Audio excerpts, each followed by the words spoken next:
Alrighty, welcome everyone. I'm Teeaboo, and I am here for Spice and Wolf Season 2, Episodes 2 and 3. Last week on Spice and Wolf, we watched Episode 0, or the in-between OVA thing, and Episode 1. In the Episode 0, we focused pretty heavily on Craft and Hollow's relationship, and specifically the potential for them to be forced to part ways for two reasons. One, the unstoppable march of time, which will leave Hollow essentially untouched and will leave Craft kind of a pile of bones and dust. Two, the return, as promised, to her hometown of you know what I mean. Decisions need to be made, but not immediately, just decisions need to be made on that front. And had some interesting, fun moments and some girl talk with Nora and some jealousy from Hollow and a lot of very, very, very, very cute Hollow moments because she's the fucking cutest. Speaking of Hollow being the cutest, in the first episode of the new season, we started marching our way toward a certain town that's having a big ol' festival and hoping to sell some wares there. Kraft had apparently loaded up with a bunch of nails in the cart to sell them to people up north who were needing to do home repairs and stuff. And along the way, we ran into a young but seemingly more experienced than his appearance might let on young merchant who was selling fish or carrying fish along with him, and immediately became kind of smitten with the super cute as aforementioned Hollow. That's a bit of a problem. My love triangle senses are tingling a little bit. I don't think that Hollow is gonna have much interest in this little kid in her mind, although all of humanity are little kids in her mind, so who knows. But I figure that this might end up leading to some weird situations and maybe a little bit of jealousy on Kraft's end, which we haven't seen much of, which is kind of cool. So it'll be interesting to see how that plays out. We also went and did sell those nails to an old friend of Kraft's, pretty cool character with a puff of chin beard and a ponytail, and promised that we would go and meet his wife and have dinner with them at some point. So I'm kind of expecting that we'll do that soon. There's also this scary, dark-haired, vampire-looking lady. Don't know what her deal is. She kind of spooks me at the moment, but we haven't met her or heard her speak or anything, so I'll do my best to withhold judgment until we actually know who this character is and what they're about. Festival's coming up. Hollow's getting drunk. That's all we got. Let's dive into these episodes of Spice and Wolf Season 2. So, I've got Episode 2 of Spice and Wolf Season 2 up and ready to go. It is at 0 seconds. There will be two versions of this reaction. You can find a picture-in-picture version linked in the description, a timer-based version up on YouTube, and if you want to sync up your own copy of these episodes with the timer-based version, you're welcome to do so. Just get your copy ready because the beep beep timer to count you down will be coming at you right about now.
I don't know about this OP. I really like it, but I don't know if I could put it on the same level as the Season 1 OP. It's just, it's a high bar.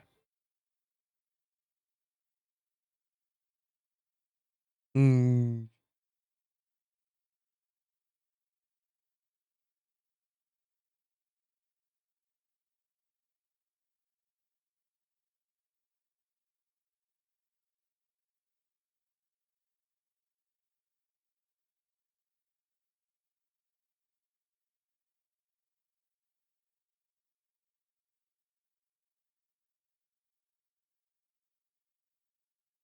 Okay, I was thinking this is season 1 stuff. What?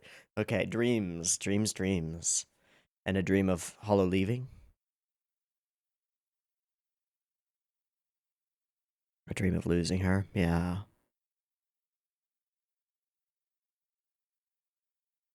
The calm before the storm.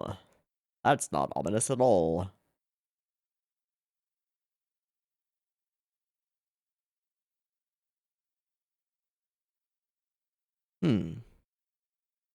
Wheat.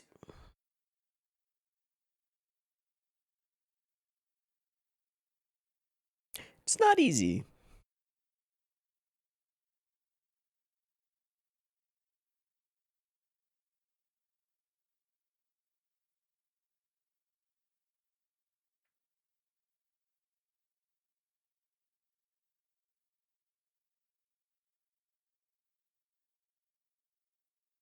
Hmm.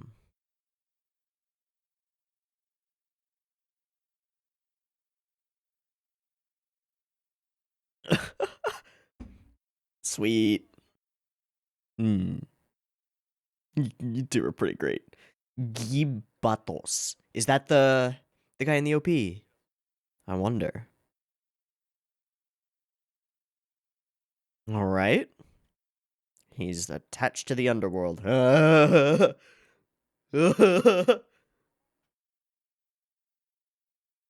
I've been up for hours. What are you talking about?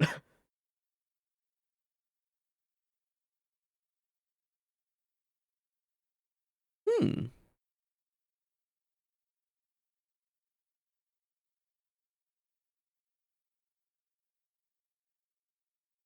Can you read? Yeah. This is a wolf. I thought you were a wise wolf, though. Of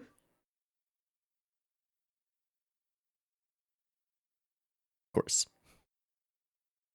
Yeah, what's the point?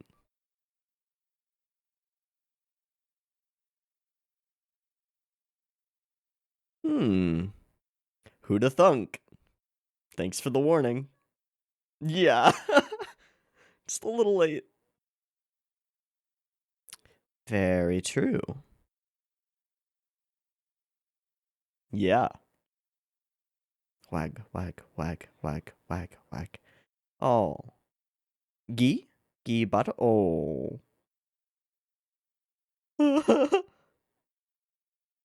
Oh, yeah. Yeah.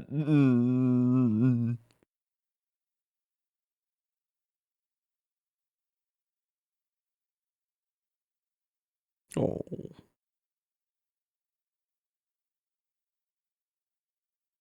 Yeah, that's why.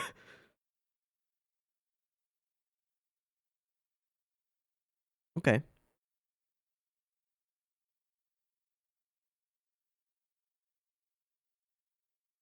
Hmm.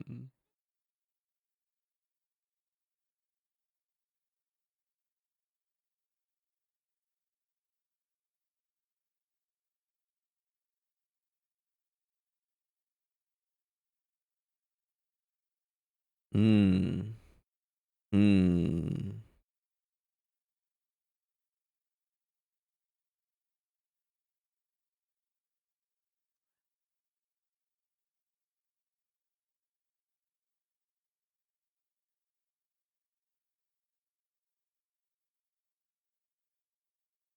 Hmm.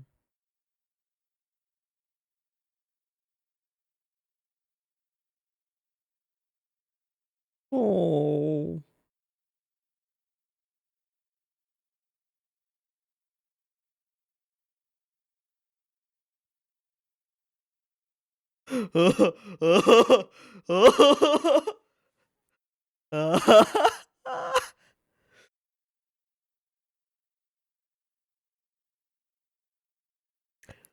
Damn, Hollow.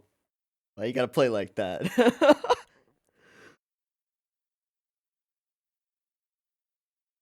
Like a coffin crushed vertically? It's a weird way of putting things. Oh, hello. Fermi Amarty. Mmm.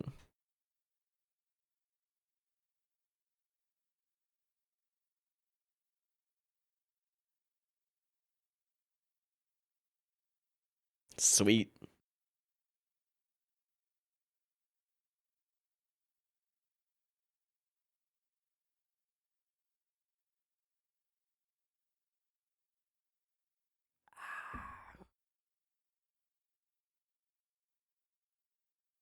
Mm-hmm. Mm-hmm.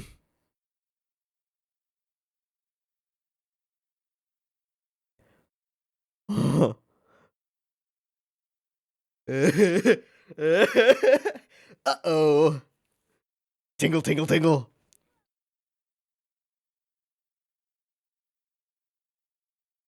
My melodrama senses are going off. Oh boy. Nope. Yup.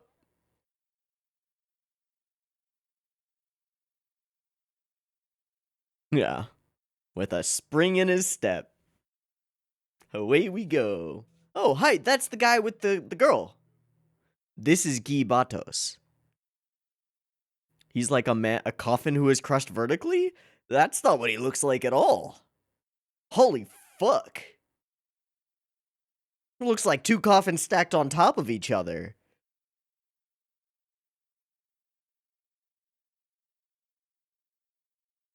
Hmm. He's got a friendly face. I'm sure he has a friendly face when he's smashing yours in, too. Okay.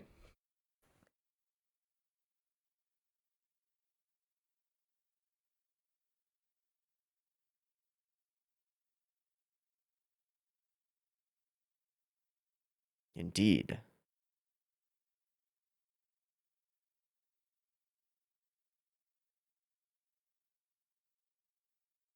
There's a palpable lack of budget or production time in this episode. It's interesting.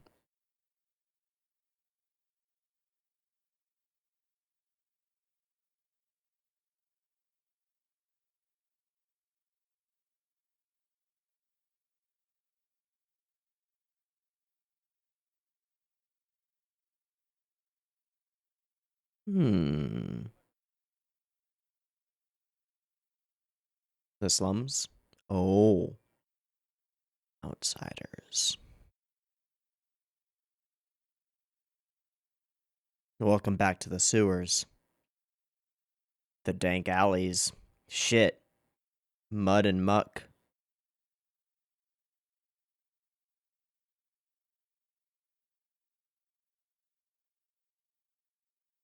Mmm. Mmm.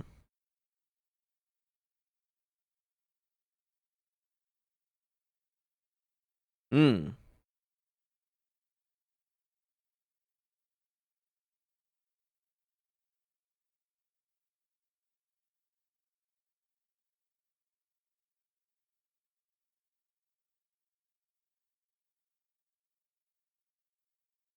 This is way beyond slums.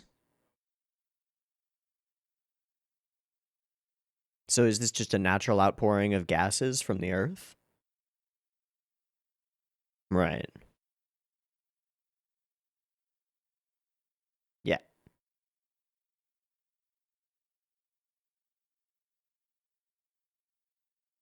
Trying their little hearts out. A place like this, turning lead into gold seems real appealing.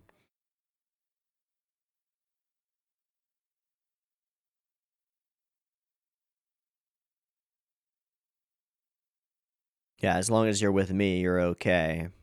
Don't wander in here alone, though.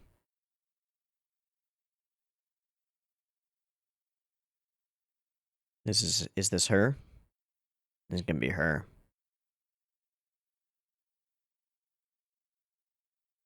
Kalamate craft. Ooh, a single white feather.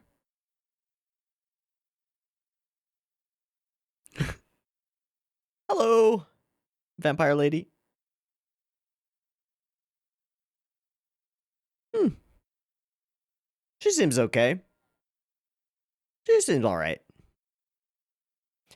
Yup. This is actually an interesting framing. Oh, wait, never mind. It was just inconsistency. Gotcha. Yeah, probably.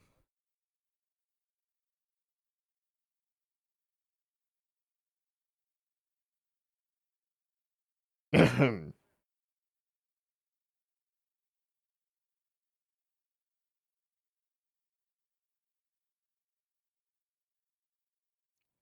Rubens. Hmm. Hmm. Oh,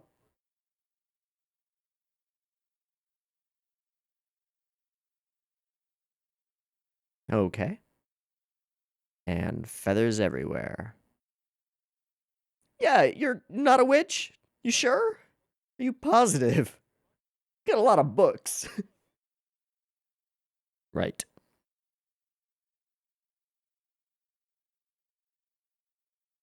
Light and shadow. Mmm.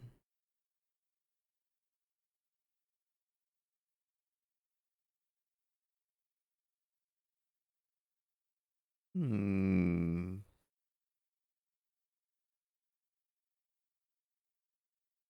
Hmm. That would be a place to start. The bear that hunts the moon? Oh, Jesus. Oh, that's what that is.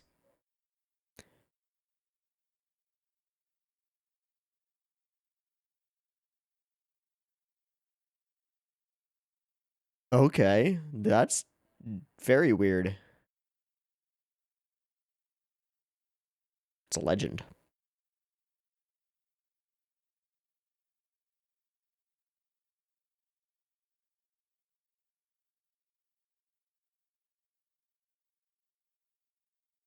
Mind Palace, let me go.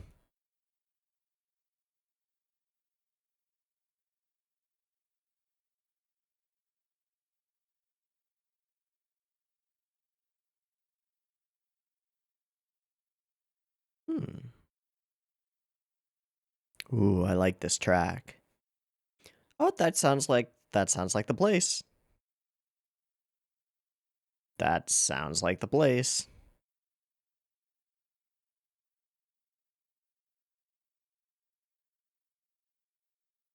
And this is why you wanted to go alone. Indeed. Ooh.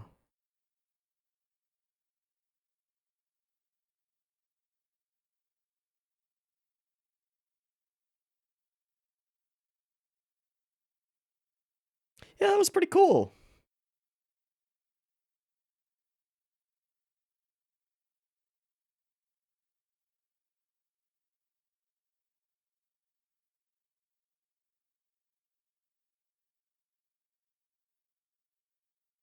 Makes sense.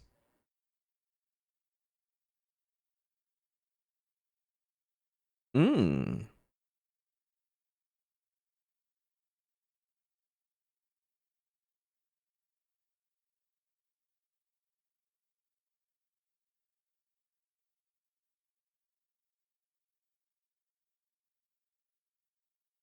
I know her very well. I know this story incredibly well.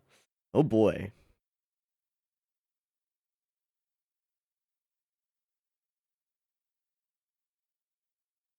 Hmm. Hmm.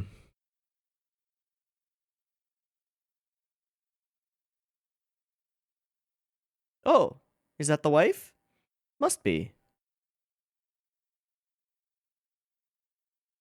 Hey. Yeah.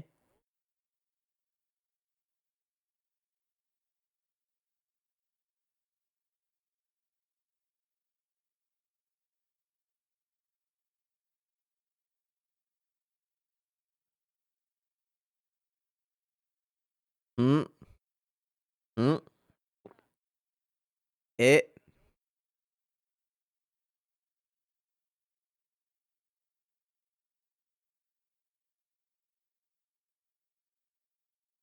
Well. Yeah. Ah. was just showing her around town.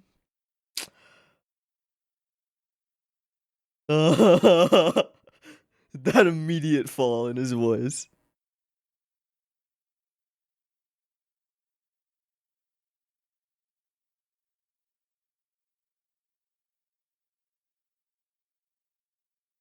Hmm?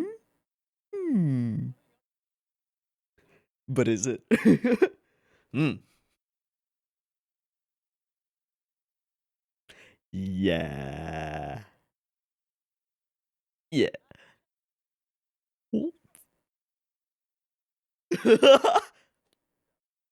His toughness.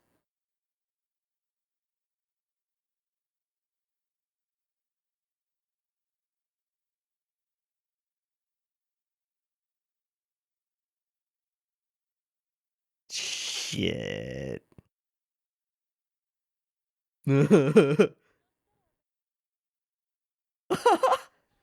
I like her.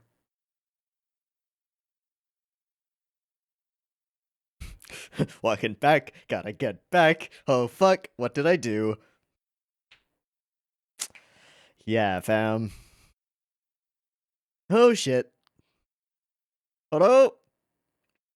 Are you under the bed? No. A little bit. Oh, hi, Hodo.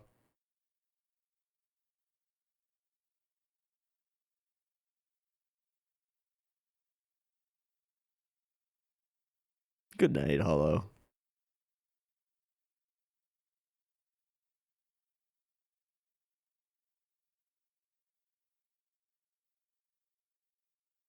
Is that the little fox thing? Is it just a scarf or is it a creature? Oh. No.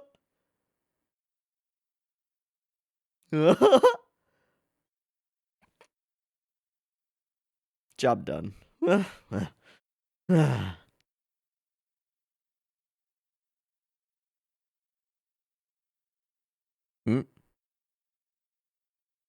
mm, hmm. So it's a little fox skin type thing.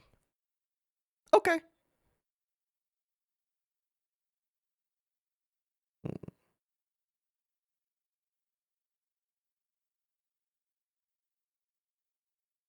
Huh?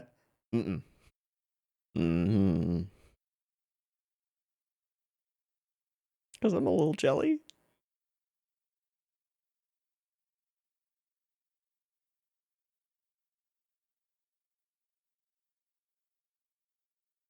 No.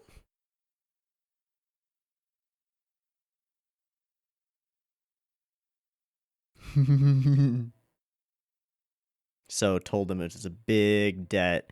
He's gonna try and pay off her debt and buy her from Kraft, isn't he? He's gonna make it his life's mission to try and uh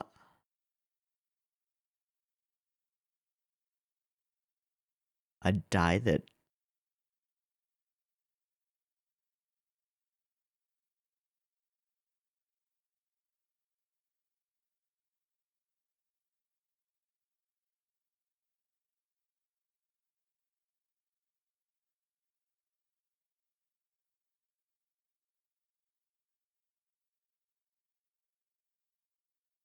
eh?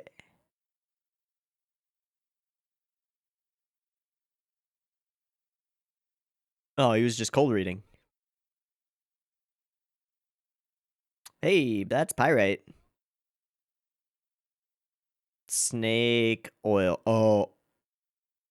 Ha.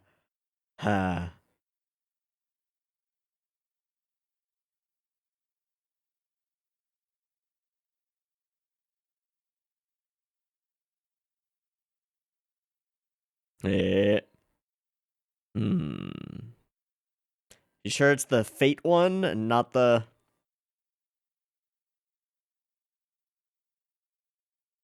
Fool's Gold connections?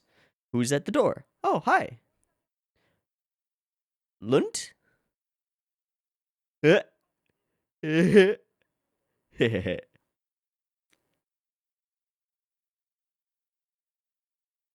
Something's wrong. The storm. Oh boy, that's a pug. Oh, out he goes. That was a fun cut. What's wrong? Okay, we don't get to find out. Hifclangers. God darn it. That's okay. We're gonna watch another one anyway.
All right, Chikai.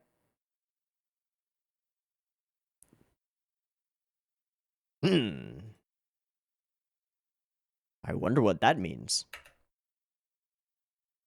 All right, this was a pretty cool episode. No, I said something during it that you might not have caught because I just said it offhand. But I said that there was a palpable lack of budget in some portions of this episode, and I don't necessarily know that that's exactly what's going on here. But specifically this sequence where we move into wides and everything in the background is of a lower detail, and the characters are a little bit less on model than they usually are, even in the wides. Like Kraft looks pretty derpy, Horo looks really derpy. It's just a little funky. And then that combined with the number of times that we use flashbacks from the previous season, sometimes in ways that don't necessarily make sense. Like when these two are walking, we have this long extended sequence of flashbacks while they're talking about other things. While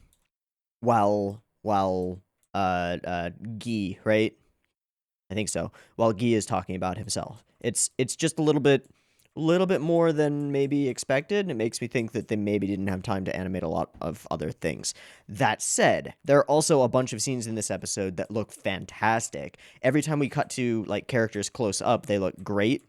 This whole sequence as they enter this scary part of town, and Kraft is continuously getting more and more jumpy as he realizes like the birds and the looming sides and the darkness and the feathers on the ground and the muck and the awfulness of everything is kind of an awesome way to introduce this character who is fully aware that she looks like a witch and seems very much to be something like a witch. This was one scene that confused me. I just want to see it again really quick. We cut to Kraft. We cut back here. Yeah, okay. So we never see her start to turn around, and so there's a break of flow here between her facing them and then her facing away. And I thought because of that we were doing a really interesting framing thing where we had cut her out of her background and not interposed. Shit, I don't know what the word would be. It doesn't matter. That we had cut her out of her background, that we are seeing both sides of the conversation at once. I thought that was what was happening after the momentary confusion of like, did she turn around? I just want to point this out because I think it's important to mention how often a show like this gets the little things right and how that makes it noticeable when things go a little bit wrong. We often talk about like good direction, or like good shot composition when we see things that are incredible or things that are obviously bad. But what we have here is like competent direction and shot composition, but there's this one choice in this scene that doesn't make sense, and it tings, it causes a little bit of cognitive dissonance. And here's the entire decision. We see her standing there talking to them, looks at both of them. We cut to Craft, we cut back, and she's facing the other direction. This doesn't make sense in terms of like the layout of the scene for us, because we just cut to Craft and then cut back and she's not facing them anymore. And then we cut away further and she's facing away, right? Which actually confirms what's going on here. Yeah, she turns back to them, right? See, we should have seen her turn around. Otherwise, it doesn't click. It discombobulates me a little bit. I just want to point it out because it's a really small thing, and the number of times that small things like this are done right vastly outweighs the one time I've seen it not done right. I don't know. I'm just making a point about the competence of the show. It's generally super competent, and it shows when there are little moments like this that are a little bit different. Now, that said, this whole sequence and the composition around her is fucking dope. The gleam in her eyes, the light that cuts across her form, the setup of them in shadow listening to her. She almost seems to be sitting in a church, but the opposite. The whole aesthetic that she has is super, super creepy, but really cool. And we finally figure out where this bear is from. And there's a gravity to her speech that's really interesting. This is like the coolest NPC that you could meet while adventuring. She's interesting. Like, she goes over to a pile of dusty books and just immediately pulls out the one from the bottom that has what she needs in it. That's weird and cool. And then as she actually goes into her mind to try to remember location, location, location, we then follow her footsteps at one point as she paces around the room. Yeah, this sequence. I love this. This is interesting. She is otherworldly, and it's really cool. Yeah. Yeah. So I'm glad that I tried to withhold judgment on her. I mean, yeah, she seems witchy. She seems a little weird, but I like that character a lot. I like that character a lot. I like her a lot too, Adele. His wife, who's got a little bit of snark to her, and not afraid to. They're very comfortable in their relationship, and it's very cute. And she's very good at putting him on the back foot, and that's also pretty cute. His name is Mark, right? I think so. Yeah. Maybe I'll go talk to that boy. And watching Kraft sort of click through his mind, like, oh, they're just going and hanging. Oh, wait, what did I do? Oh no, what did I do? It's kind of great. We'll have to see. We'll have to see if I mean, he's plying her with gifts and trying to woo her, and he bought her a piece of pyrite, a piece of fool's gold that he says is the one that can tell your fate.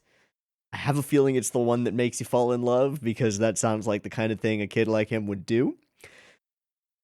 Silly goober. Silly goober.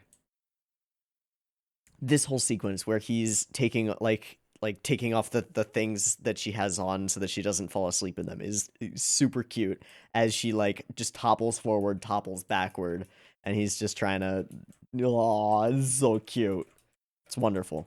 And then we have our conversation in the morning, and all of this is framed by the very introductory scene where he sees her picking up and leaving then in the past, and that is coloring his worry and his feeling about the whole situation. It's interesting. So yeah, he leaves her behind so that he can go and investigate more on Yoitz, and ends up putting her in the hands of Fermi, a Marty. He's just a Marty. He's just a normal guy. He's just cool. Yeah. Well, we'll see. Cool, interesting episode. I also like some of the stuff about information, and throughout, like, over the course of this episode, we see Kraft essentially using his peddler skills in order to gather information of all things. It's sort of interesting that it's become the economy of this episode in particular is finding info about Yoitz instead of nails or apples or armor or whatever.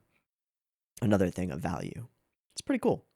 All right, I like this episode. It had some ups and downs, and then we're never really terribly distracting. So cool.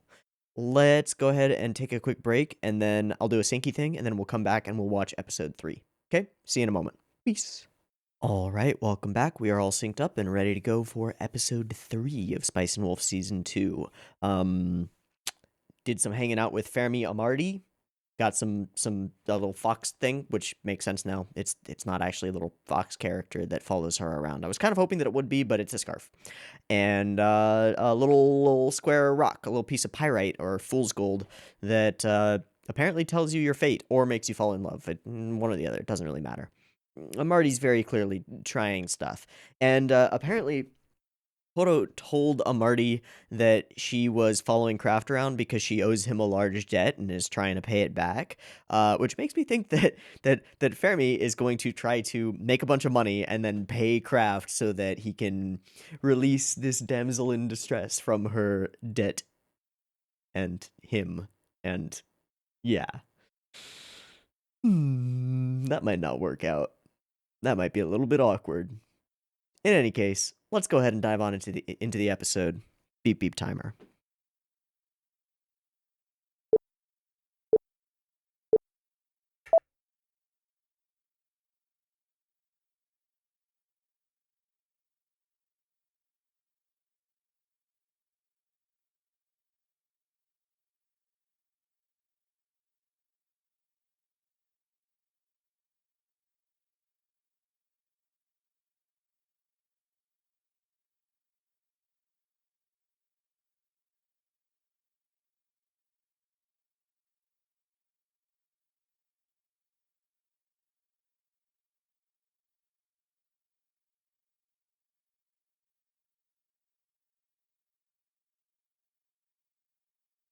Wonder who that character is.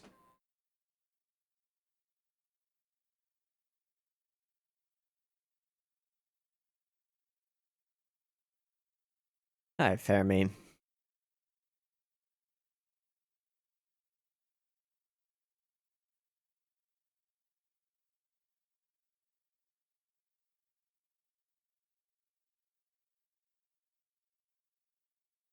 Every time I see that one scene, I think that's a dog over in the corner on the right side of the screen. Looks like one of the dogs at the very beginning scenes of Red Line. Weird. Anyway.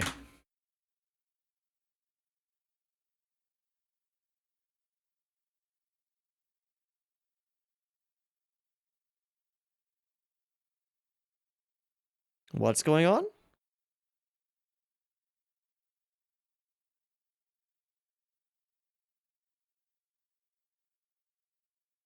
Fuck! Oh, buddy. Immediately. And in public. And you're doing it to try and be a fucking hero. Hey, buddy, can we just talk for a minute? Oh, Jesus, you have no fucking idea, buddy.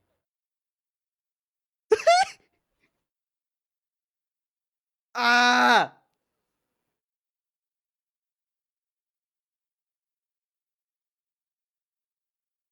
I mean, you can give us some money if you want. That'd be cool.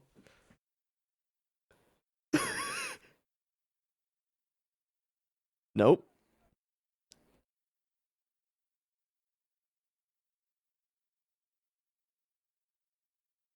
Oh boy. He really did.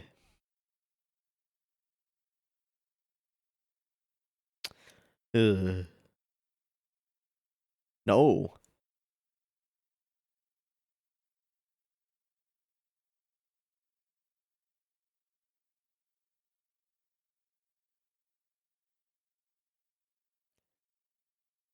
Smart.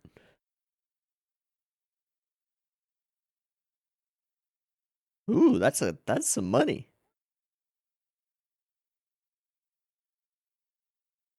I'll take it.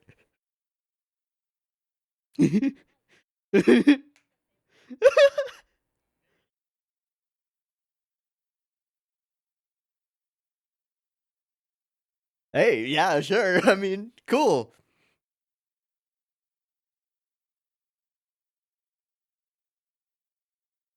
Cool. Sure. I did it.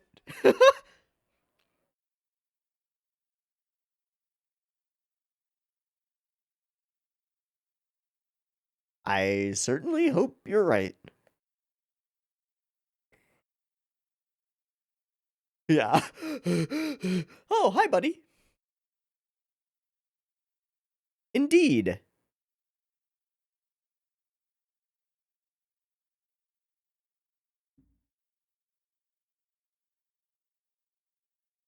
The prospect of raising money? Okay.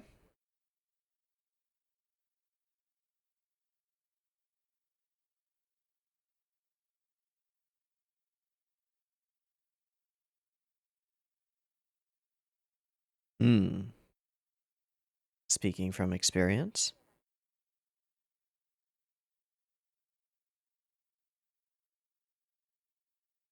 You can do whatever you want.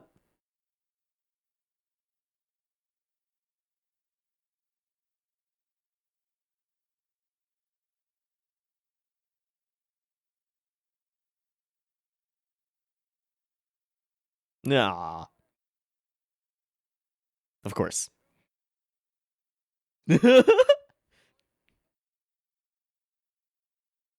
No? That's not it? Ah, shit.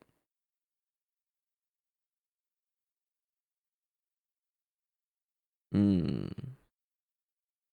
Hmm.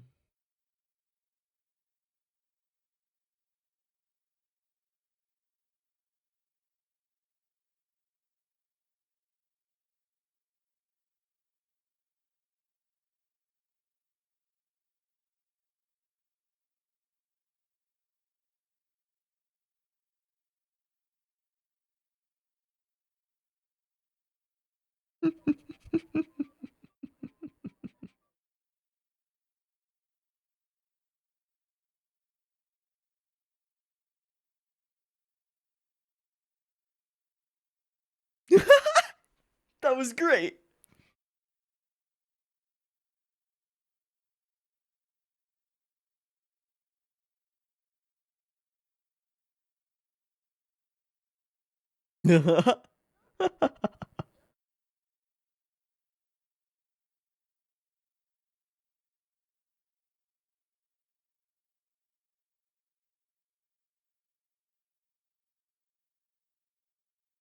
Hmm.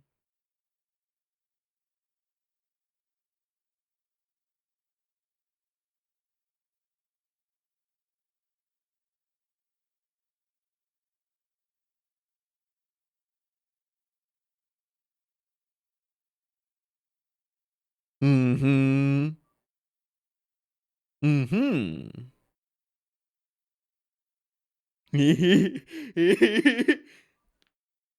Indeed. Let's do it. Bribery.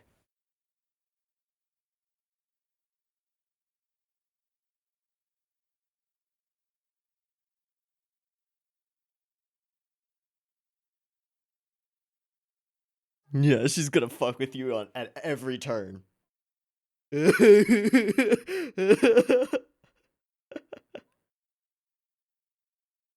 Well, you'd be happy about that anyway.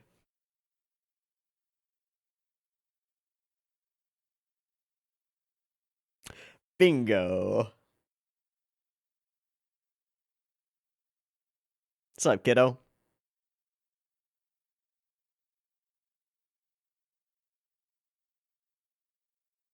Hmm.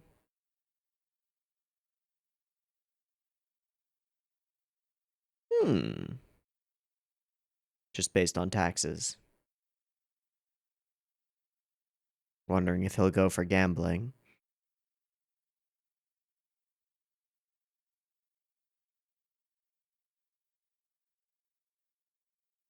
How are the odds? Okay. Pretty fair.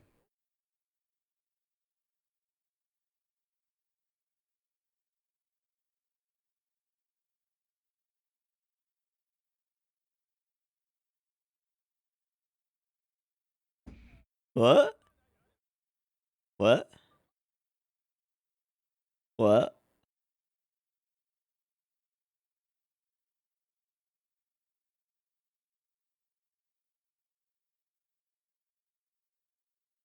Yeah, keep watch on him. Sure. Sure. No? Doesn't have many friends. Certainly. Ah. Ah. He's a bit naive. He's more than a bit naive. Yeah. And a baka. Yeah, he wants to be a hero.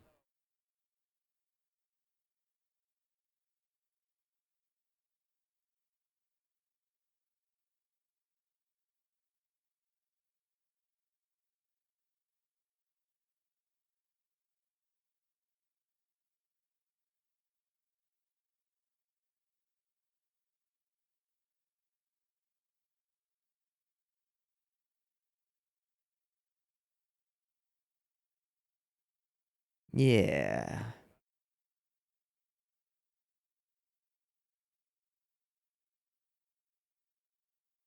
Ooh. Okay, maybe, maybe. Thinking, thinking, thinking.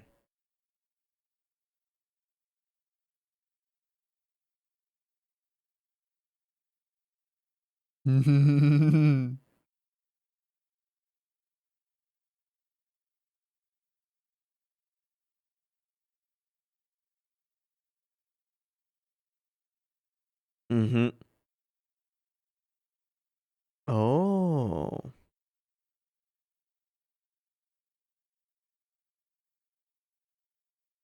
Festival, festival, festival.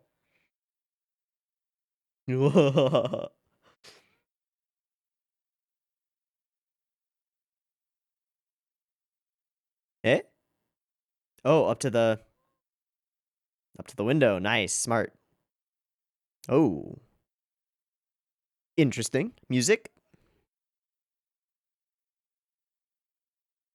Oh, a parade. That's spooky. Indeed.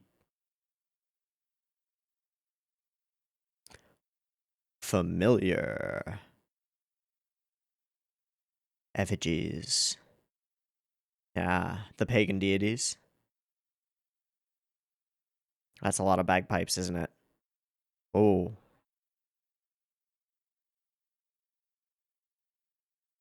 a ritualistic play of some kind. Oh,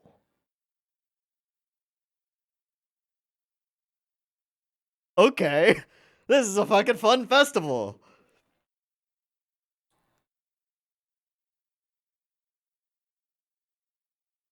Hey.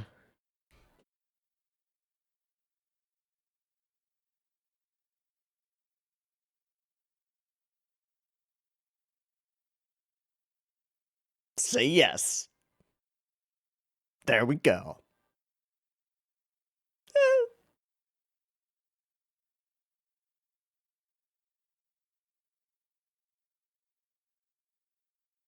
Oh, people getting trashed. Ah, smart. So it's tomorrow that we re-meet.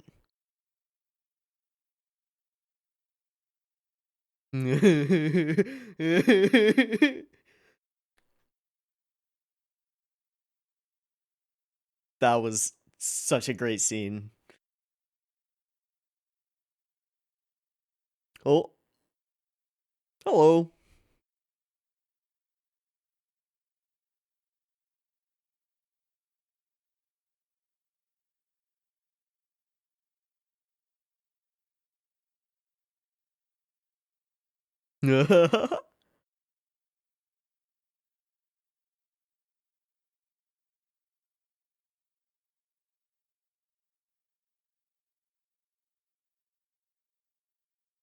Something from Diana.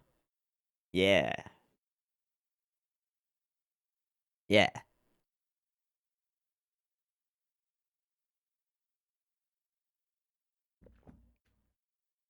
Yeah. Yeah.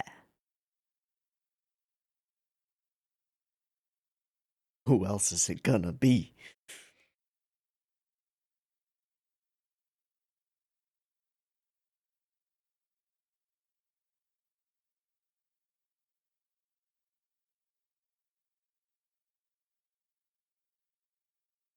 Narrowing it down, triangulating the location.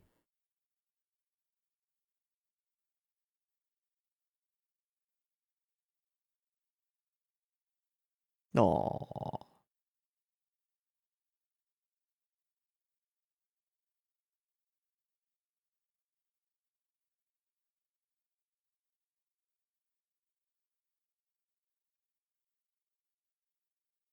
Yay.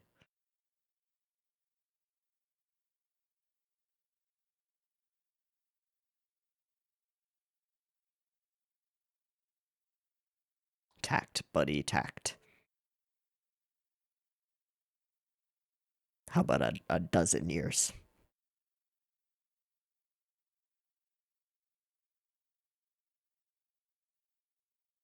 Cool. Hmm. Hmm. Leave the letter behind. Okay. All right, what's up with Mark?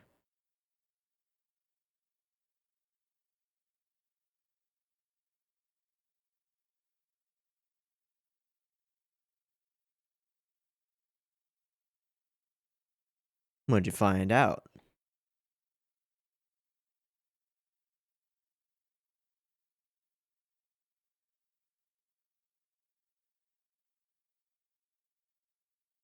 Fool's Gold? The pyrite? Hmm.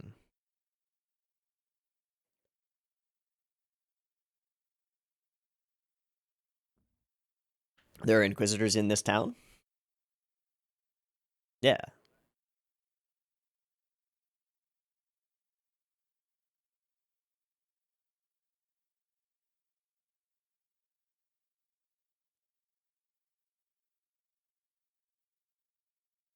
Way more than it's worth.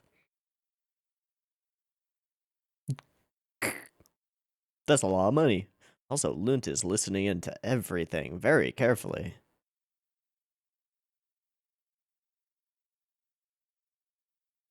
Right.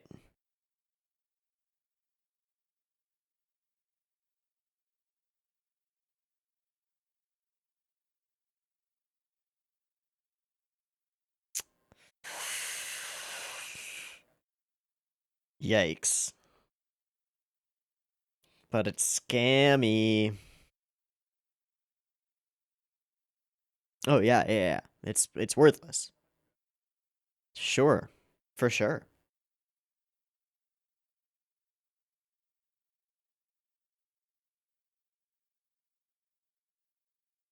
You probably should. It's gonna fall apart. This bubble is gonna pop, fam.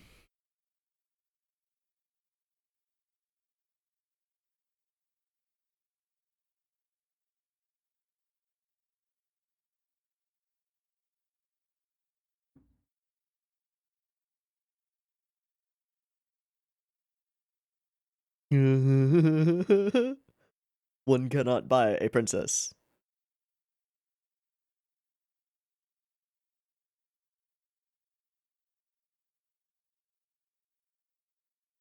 Oh,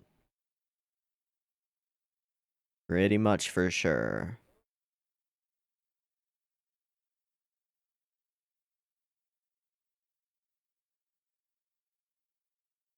Yeah.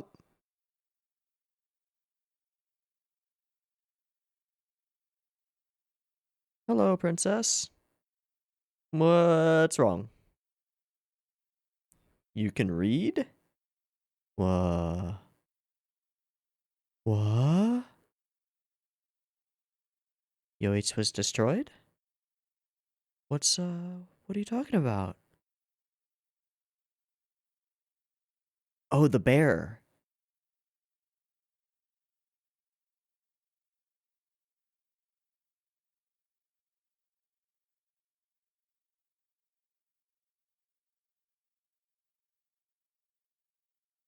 Oh, this is not good. Now she maybe will go to the, oh no.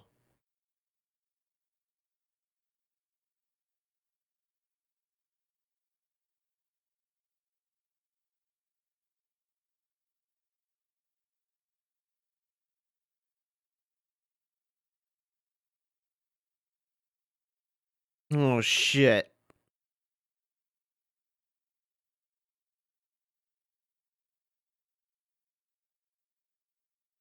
You've been betraying me the whole time. Oh no.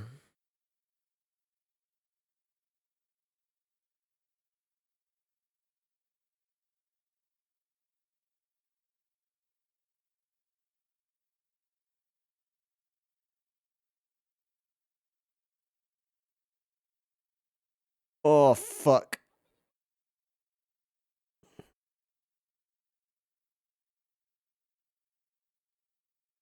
No. Oh man.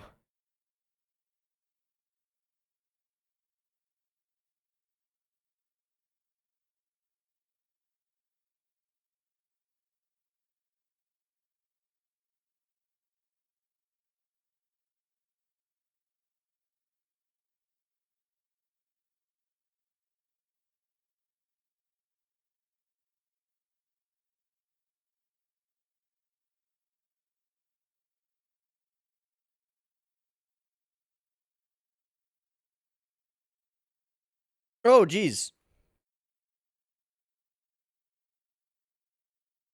Oh jeez. Girl.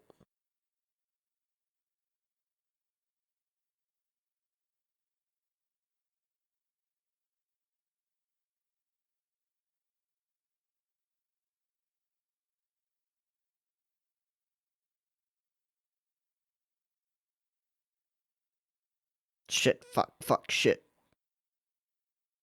Oh no!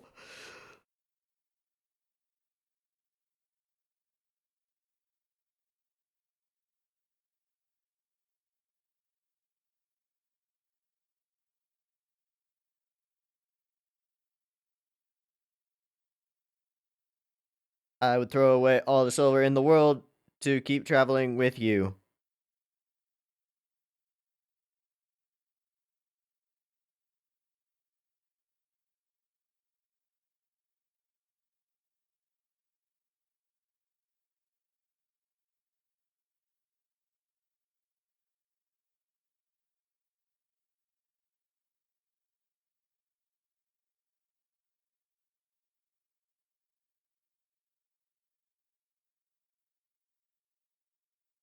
So that's the storm.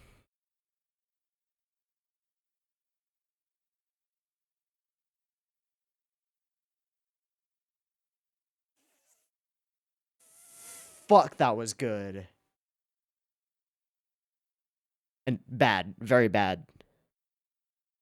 But good tension, good drama. Holy shit.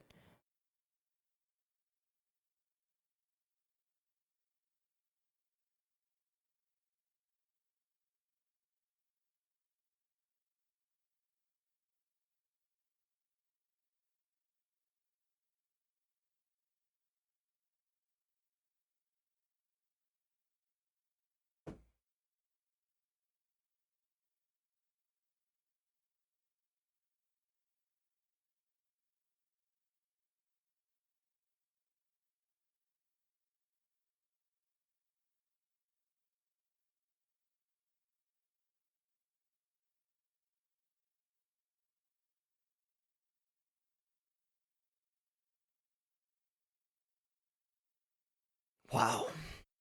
And what a voice acting performance by Horo. Who is Horo?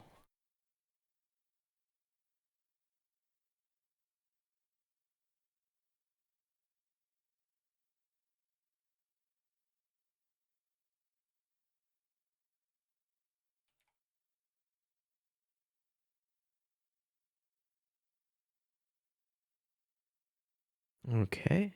Oh! Ah! Ah! You can't do that!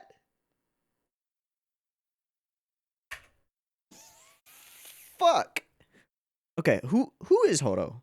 Ami Koshimizu. Where do I recognize her from anywhere else? She's Colin Stodfeld. Okay. Yuri in Death Note. Somebody in Hitomari Sketch. In Hyouka is Midori Yamanishi. I feel like I've looked her up before. Oh, she's Ryuko Matoi. Oh, that's a character. Somebody in Marimite. Okay. Well, I'm gonna be keeping an eye more on this voice actress.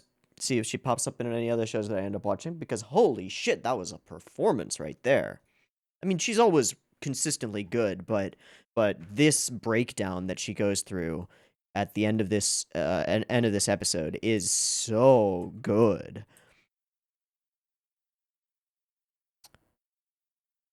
The break from just thinking paranoidly that he is betraying her and is just like leading her along because he essentially wants to do what Amarty is trying to do and protect a weak lamb. There was this scene when he grabs her hands and she tries to pull away. The animation on it was fucking amazing. Actually, I don't know where it was. Where is it?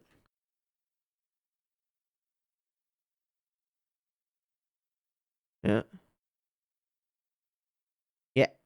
Yeah, here.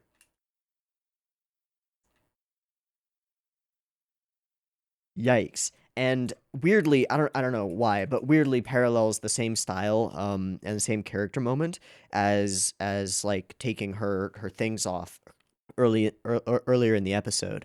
Holy shit, but very literally becoming a chain that is binding her to him. And then it devolves further into this, which yes, but no, not in this context. That's not going to help anything. Holy shit, and then there will be two, and I won't be alone anymore. Holy fuck. And god damn it, poor Kraft doesn't... he's so good with words sometimes, but he's so bad with words when it really counts. And right now, there are some things that he could have said that maybe could have helped. And now she is... Oh, this is so interesting, because, like... We, like Kraft, are convinced at the introduction of Amarty's deal, his contract. We're convinced that there's okay, great, give us money and we'll keep doing exactly what we're doing because these two characters care about each other. So how do we actually instill some drama into the situation and not have it just be happy fun times? Freak Hollow the fuck out. Freak her out, make her question her relationship with Kraft. Make her actually question the deal. Shit. This was heartbreaking and beautifully done. The voice actor's performance is fantastic and just sort of just nails the exact like vibe that they're going for this entire sequence. Contrasting it with the delightful festival out there. Oh man. Oh man, oh man. Now it is at its core like a failure of communication and can be solved via communication. But will it? I don't know. I don't know. Right off the bat, Amarty does this. Blood oath. Sealed contract. Back and back. But little does he know that it'll actually end up maybe possibly having a chance of working. Of course, it won't. But how will it not? I don't know. Well, I will call myself effectively cliffhanged, especially by this moment of the Jikai, which, what's the title of the next episode? Hmm? The Wolf and the End of Shallow Thinking. Okay, that sounds good. That sounds better than it could be. Yep, I've been effectively cliffhanged. I'm gonna watch another episode because I need to see how this wraps up. That was wonderfully emotional and powerful, and I want to see how we fix it. So I will take a breaky thingy, do a sinky thingy, and be back in a moment for episode 4 of Spice and Wolf season 2. See you in a moment. Peace. All right, welcome back. We are all synced up and ready to go for episode 4 of Spice and Wolf season 2. We just left off on a very dramatic moment where Hollow reads the letter and is stricken by grief and loneliness and sadness and lashes out at Kraft for it, thinking that he has been withholding this information from her and just leading her along on her fantasies and being nice to her only because he wants something weak and tender to protect. I don't think that's the case, but he is also kind of lost and doesn't really know how to deal with this at the moment. So shit bad, especially given that within a day's time or so, they're going to end up going and meeting with Amarty, and she's going to make some kind of decision based on the payment and fulfillment of her debt to Kraft. Let's find out what happens. Beep beep timer.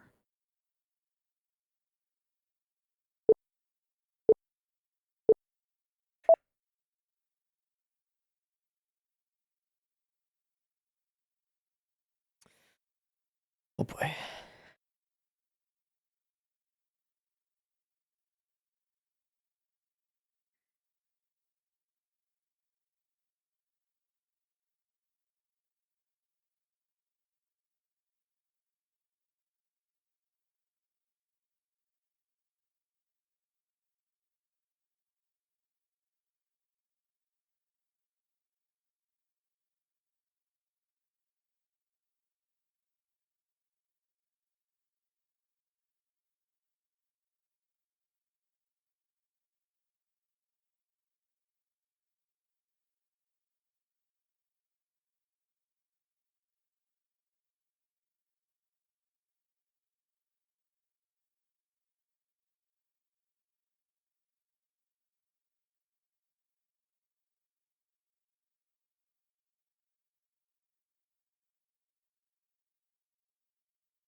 All right, let's hope we can resolve this.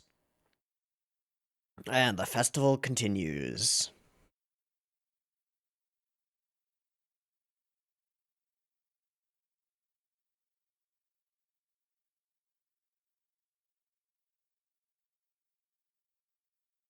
Hmm. Oh my god. This doesn't seem like a very safe festival. Oh, that's weird. Yeah. Just like,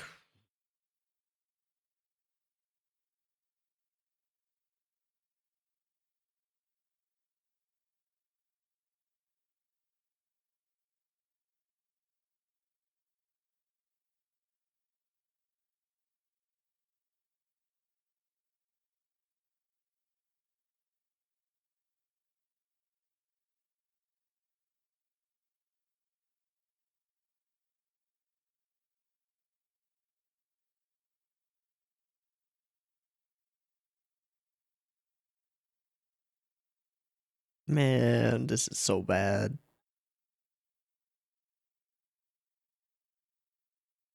Oh, just imagining.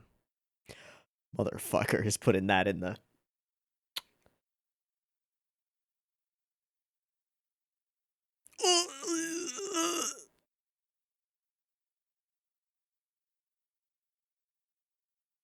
Oh God, his cloak on the bed. Ah! Ah! No, bad dreams, bad dreams, bad dreams. No. Yeah. So is he going off to? No, he's going there.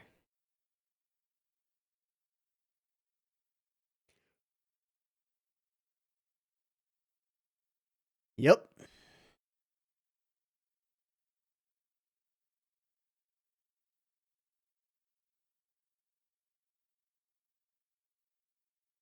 What do I do? You have a wife.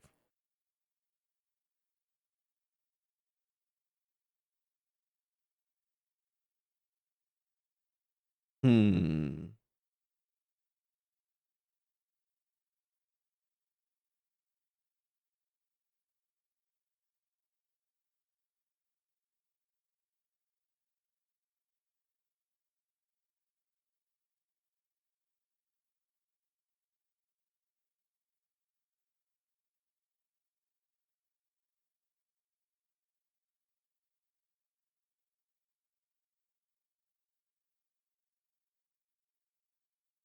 How are you gonna do that? You could maybe talk to your wolf friend, buddy. All right. You can try. You're coming at this from the wrong angle.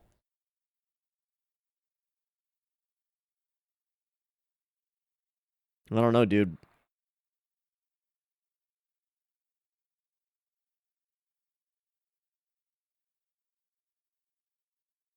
Oh,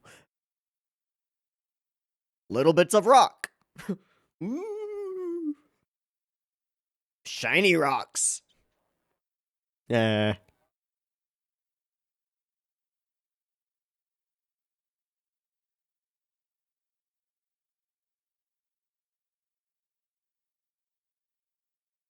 Baka. Oh, hi, I'm Marty. No, probably not the best idea. Oh boy. Oh, I don't like that at all. Oh, I don't like that. Oh, fuck you. Fuck you, kiddo. Dork. Hi. Don't look at me like that. Don't do that, hello. Oh, fuck. What you gonna do, Kraft? Good. Yeah, get your shit together. Oh, that's weird to imagine. Yep. Jesus, man. Hmm. Not the time. But okay, more letters. From?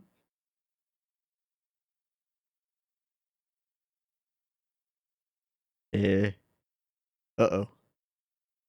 Hmm. Hmm. Hmm.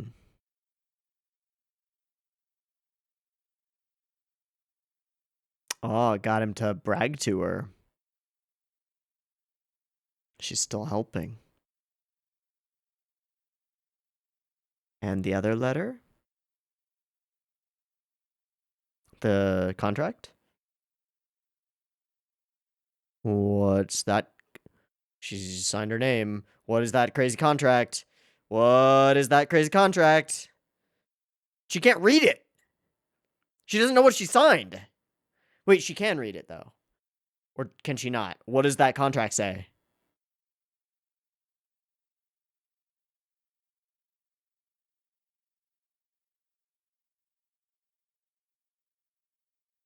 What did she sign? What did he fucking do? Where is Amarty?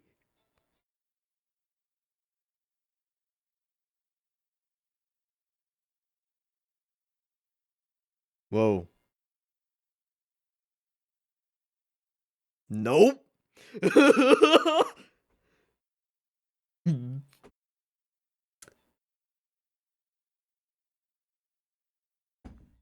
Hey, buddy. Hmm. Ha ha ha ha ha ha ha ha. Yeah. Ha ha ha ha ha. Oh boy. Throwdown.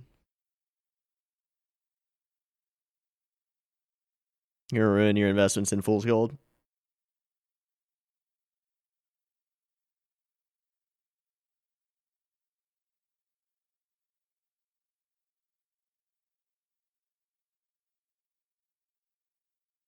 He doesn't actually have any Fool's Gold, does he?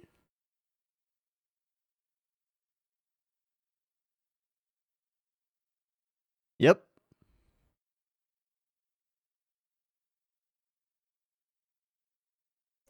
He's just gonna convince him that he knows that the price is about to drop.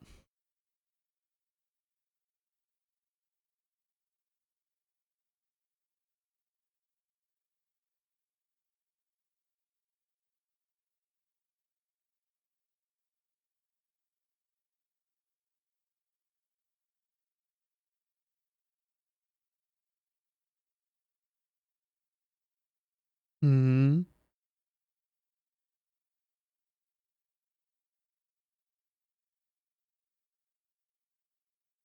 Mm-hmm.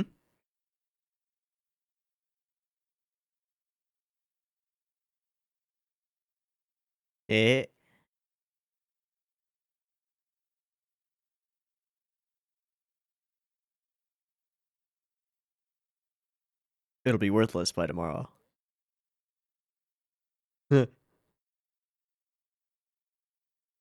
Uh-huh.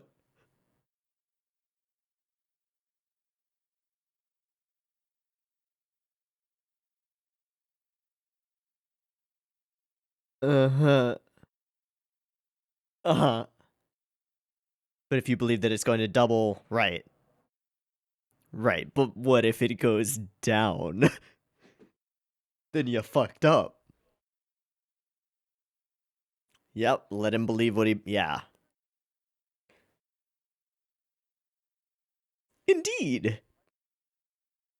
Gamble. It's a gamble.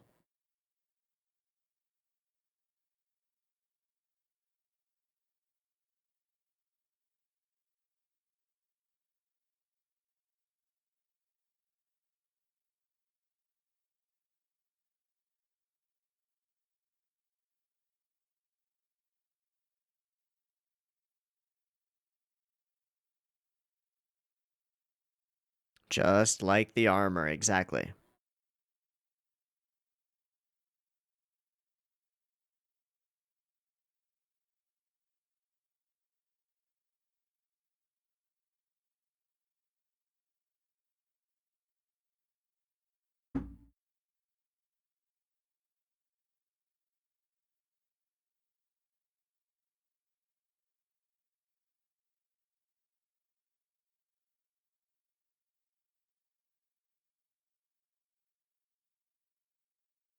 Indeed it is. Oh. Okay, then. That's exactly what's happening.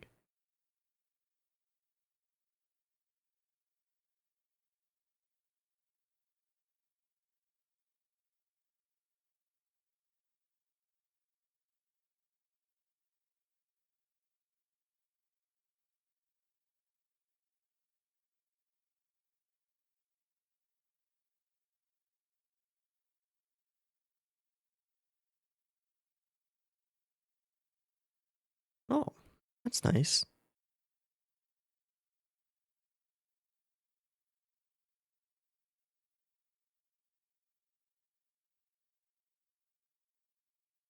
What was that contract? You know about that?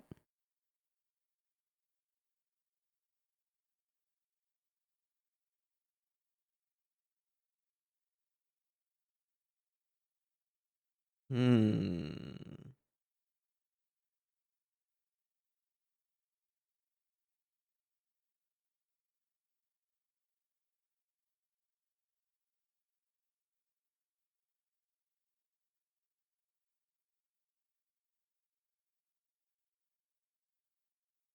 Hmm.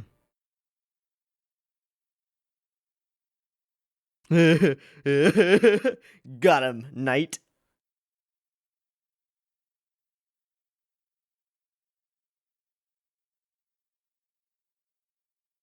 Oh, so it's on now, eh?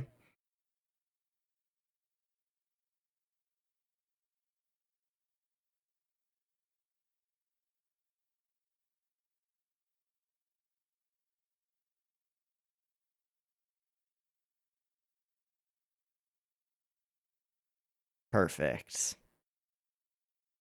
So, what's the plan now?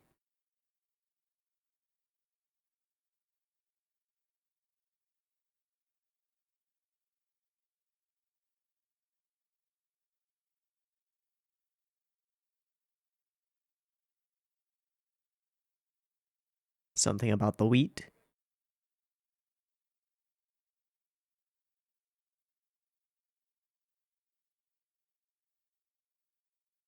Somebody's gonna buy up all the wheat, there's not gonna be any left? Hmm. One commodity to another. People will stop buying fool's gold if they think the wheat is about to...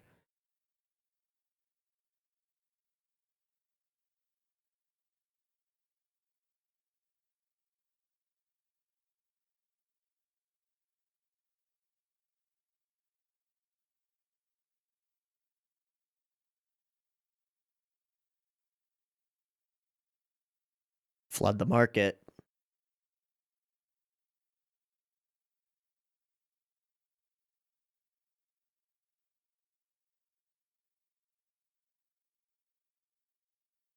Gathering momentum. End of simple thoughts.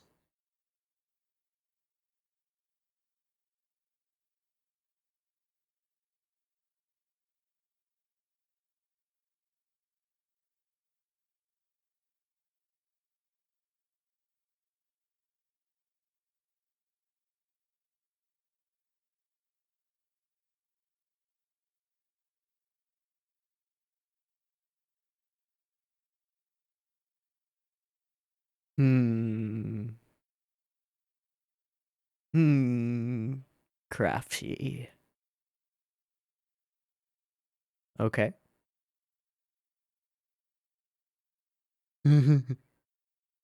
Yeah, he just played with it. Silly.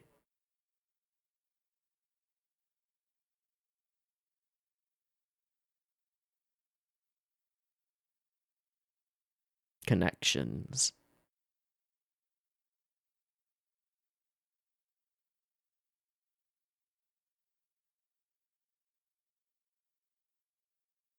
Hmm? Yeah.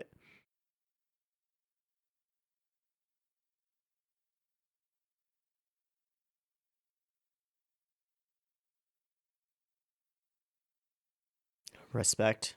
Reputation.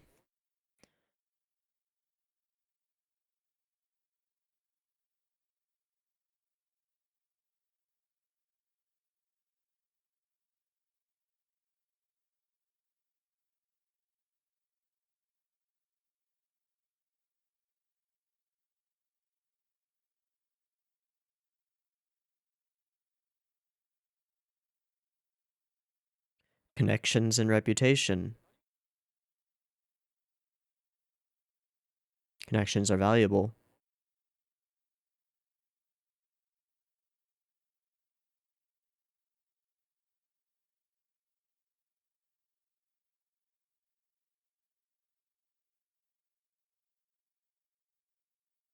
Hmm. Hmm.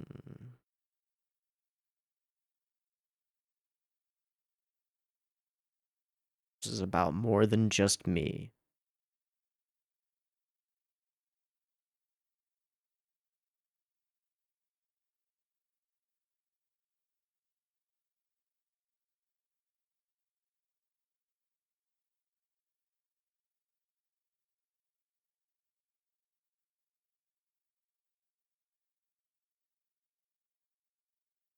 Making waves.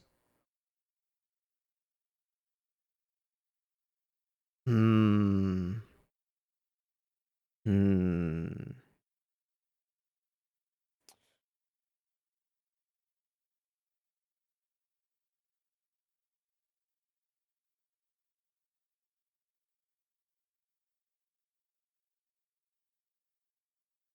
Damn. Damn, damn, damn.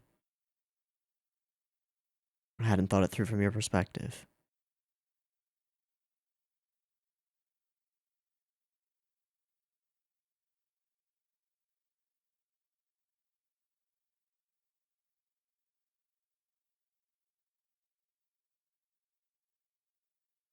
Yeah. Thanks, Mark.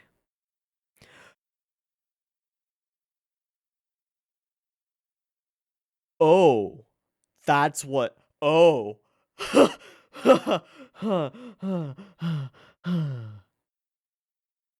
Ruh-roh.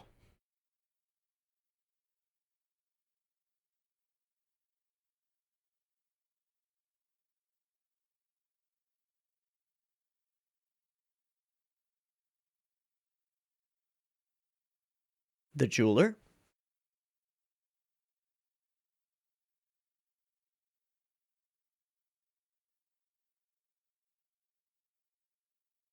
Hmm. Ooh.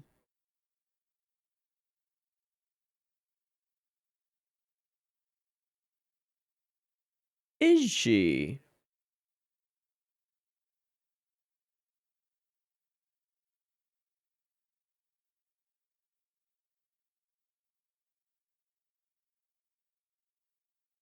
Do they?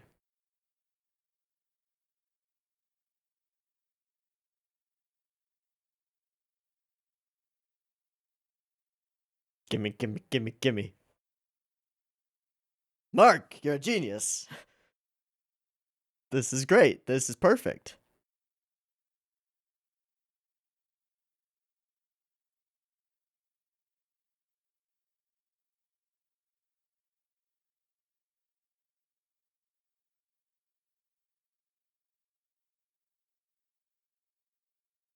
Spread some rumors a little bit. All right.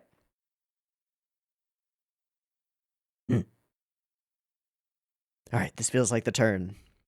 So let's go talk to Diana. Deanna. Yeah.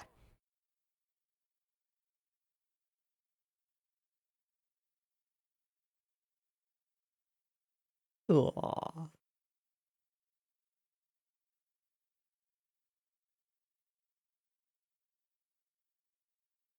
A written marriage contract that takes legal effect as soon as Kraft signs it? Fuck. All right, very different walk. Very different little half smile.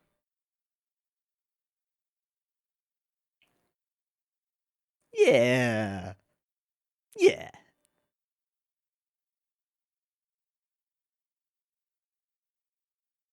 Is that the end of the episode?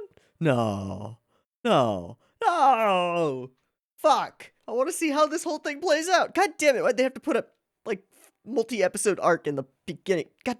Fuck. Shit. I'm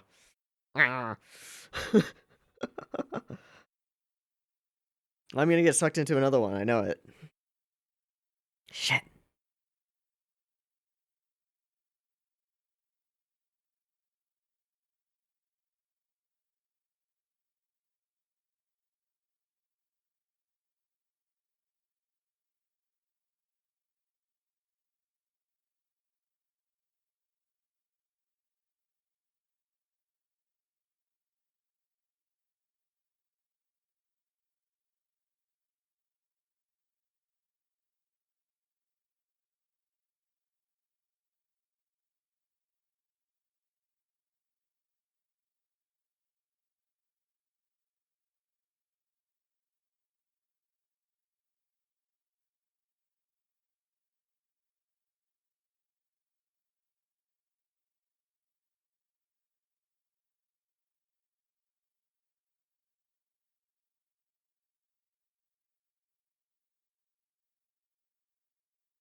Ooh. That's a lot of words that mean some very different things. Oh boy. All right, another cool episode. Craft's sort of melancholy traveling around, and the fact that this sequence is actually in the dream and not really happening is very nice because I was very scared. So, coming up with schemes and plots, plans, and ploys to foil Amarty, and gathering bits and pieces of information about the nature of everything and figuring stuff out. I will say, I fucking hate this scene where Amarty is like staring up at Horo, and then she doesn't look very kindly at Craft. I will say that I fucking love how Amarty does like the dorkiest bow, and then the dorkiest like.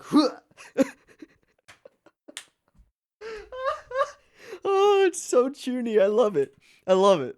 I really do. He's such a goof. Still a formidable opponent, but one that can be baited. So we go ahead. We read these letters. One of them has all of the information on Amarty's current assets, which is useful. She got him to brag about it. The other is a signed marriage contract that that that very scary. Now, the couple of moments where Kraft just with a glance turns people away, first the shopkeep and or the tavern owner, and then this guy who he bumps into, and then this guy like stops him and is like, "Hey, what are you doing? Watch where you're never mind, I'm out. Bye." Fantastic. I love that moment. It's so goofy and wonderful. The strained fake smile on his face as he approaches Amarty. Fantastic. It's just lovely. And then they very literally throw down the gauntlet, but in a duel of merchants. Clever, clever. It's very interesting. Very interesting. I'm not sure that I totally understand all of the nature of the deal, but he's baiting him in. And once he starts really questioning it,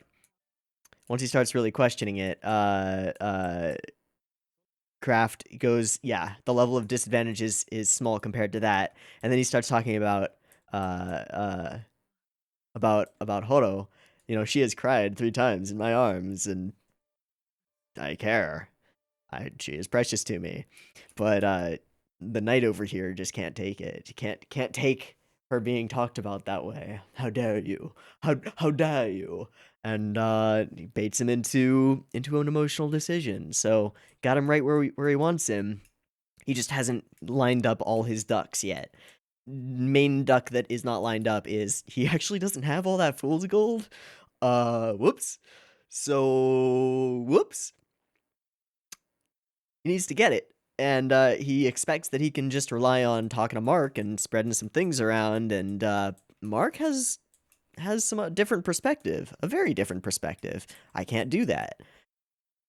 I have a reputation to uphold. If I start running around like a chicken with its head cut off, asking everybody for fool's gold, people are going to think that I'm getting caught up in this gamble. They're not going to trust me as a level-headed merchant anymore.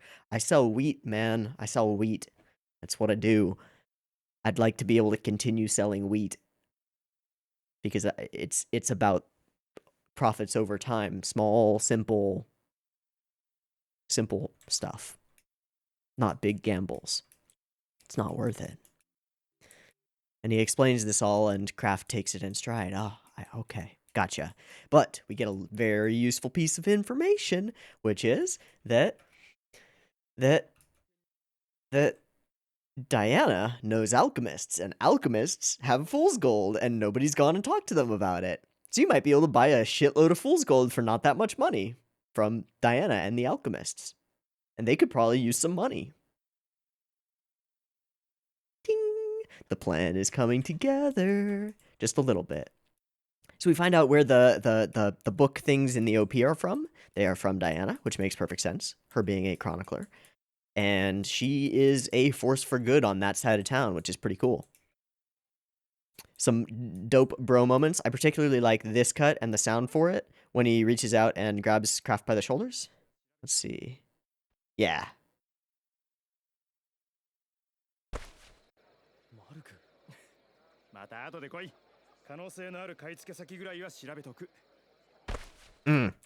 Such a bromant, for sure. And then Kraft walking very differently from the start of the episode, and then breaking out into a run because there is hope. And then the next episode title is something, something, hope and despair. Oh boy. Well, we're getting suckered into a fourth episode for today. So let's go ahead and I'll do a syncy thingy and be back in a moment. Peace. All right, welcome back. We are good to go on episode 5 of Spice and Wolf Season 2. Whoops, we're getting suckered into trying to finish this arc.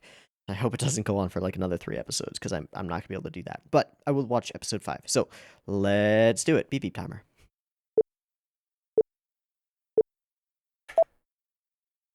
Yeah, let's go talk to Diana, see if we can get our hands on some fool's gold and use it for this exchange.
All right.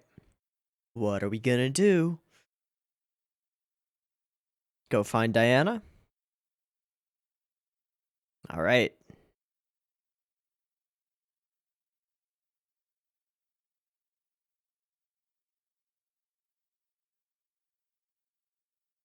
Looking for a Gi? Ah.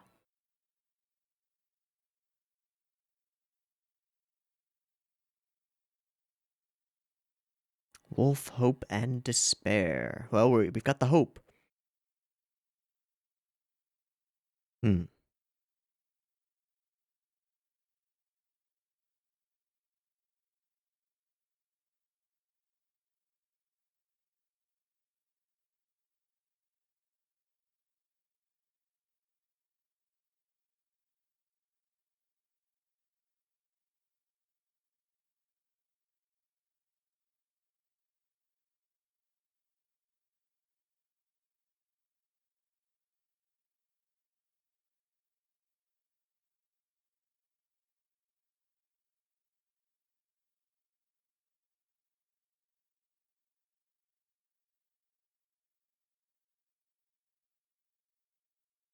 Hmm.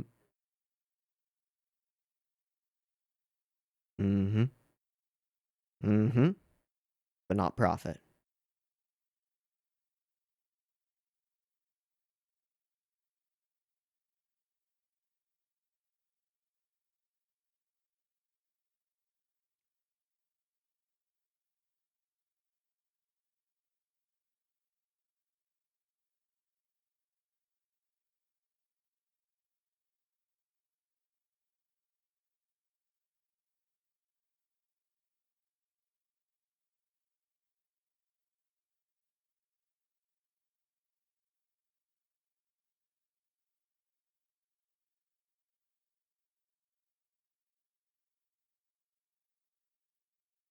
Hmm. It being hollow.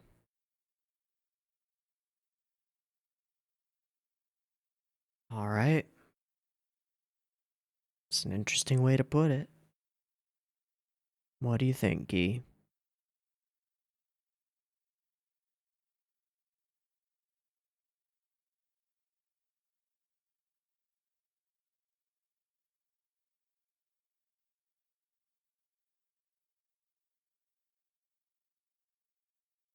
What a tense moment.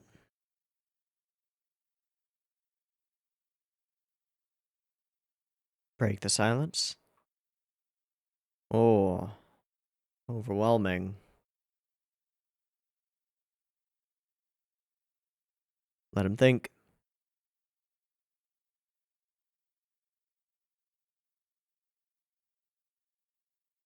Hey.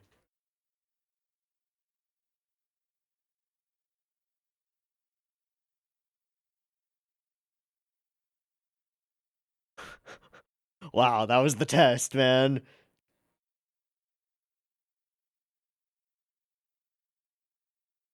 Nope.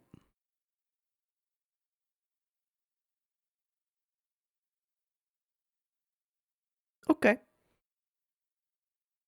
I like him.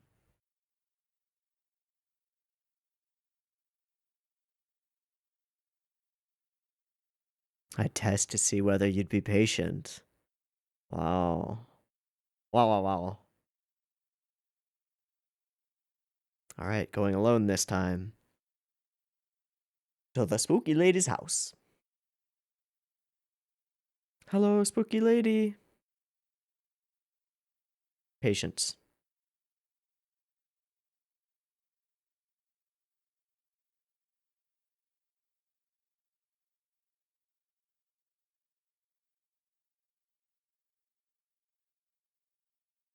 Hello.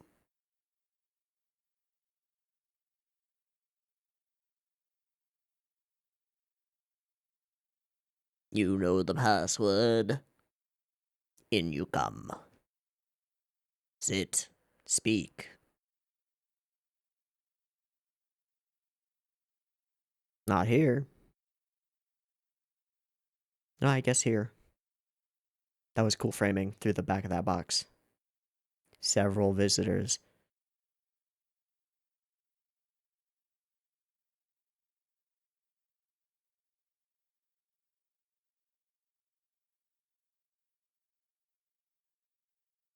Moonlight this time.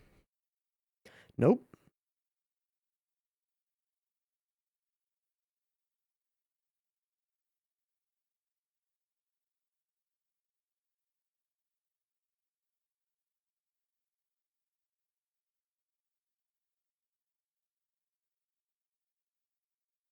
How are you familiar about that?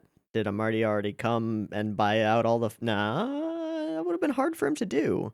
And he doesn't use connections that way. Right. Fair me.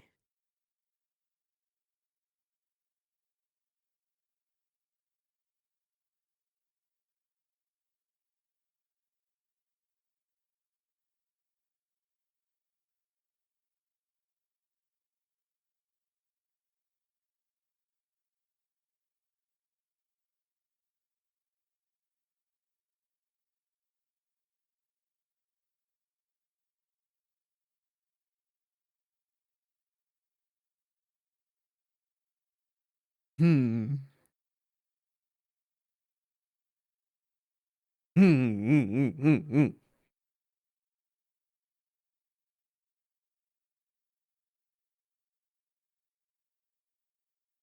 A little bit.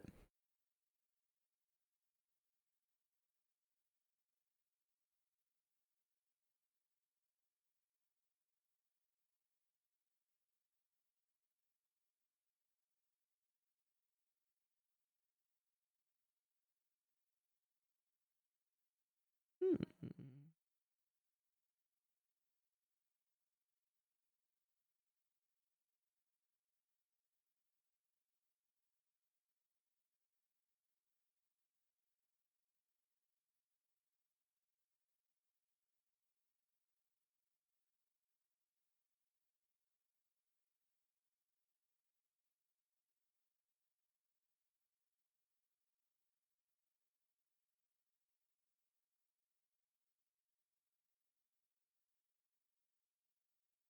How does that translate into... Okay. Still need 100 more. Okay.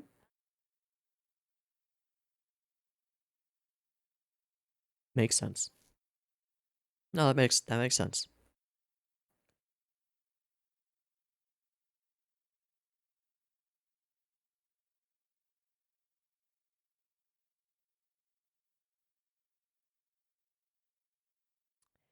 Who came before? I don't feel like it was a Marty.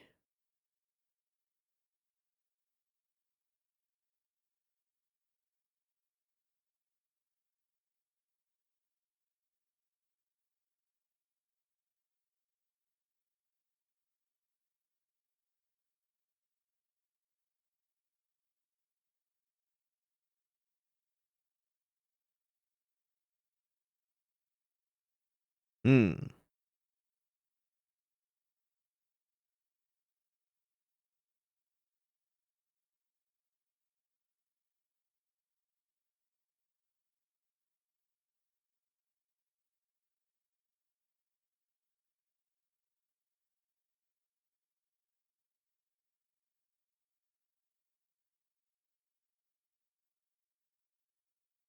Hmm.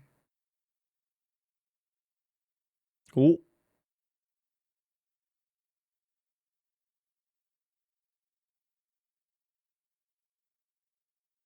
Why do I have the feeling that she's in one of those stories? I do not believe that she's a normal human being. At all.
Maybe.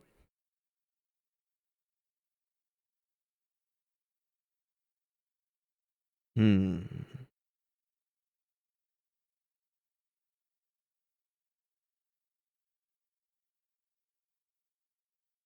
Hmm.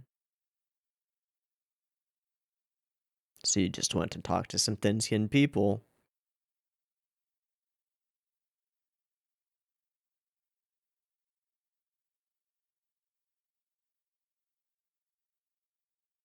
Brilliant. Buy it.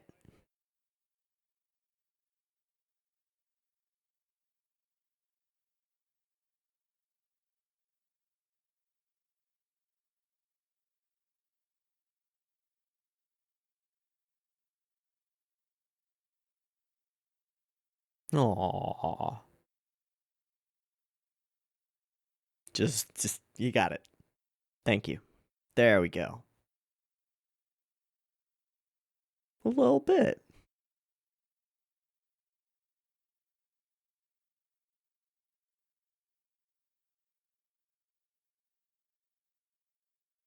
Hmm.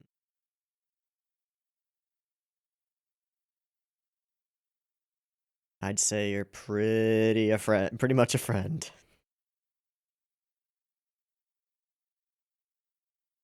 A true friend.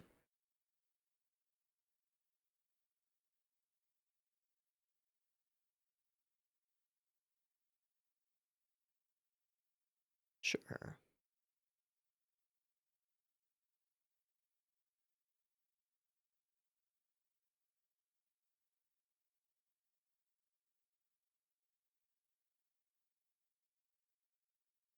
Mm-hmm. It was.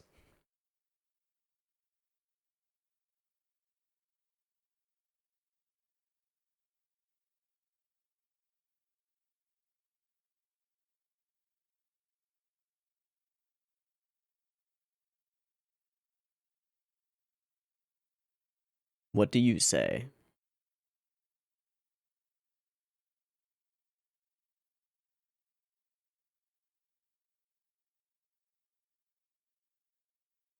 I'll be here all year.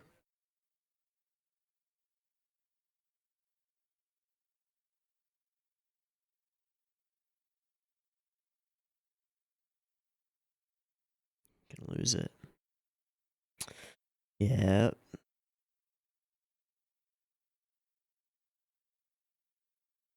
Nice, Mark. Nah.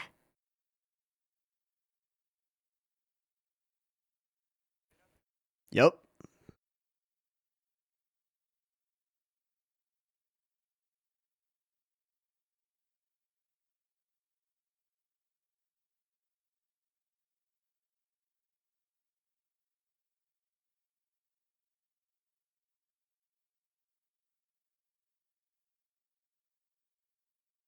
Oh, I want to hear it.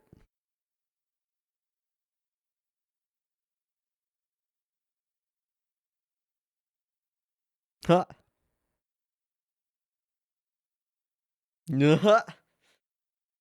Hey, buddy. You're just sleeping on the ground. Okay. It's the morning.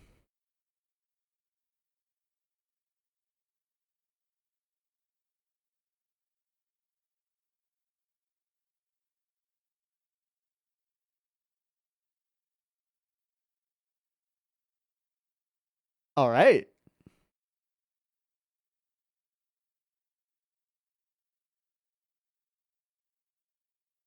Hmm. A very important job for you. Wouldn't. Yep. Ooh.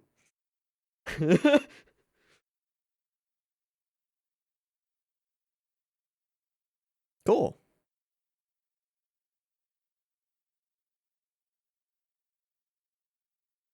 Good kid.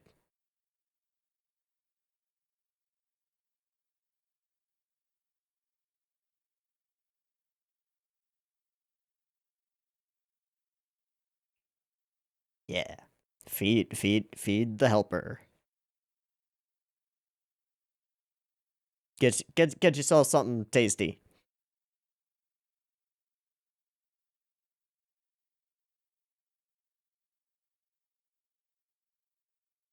Off with a broom in hand.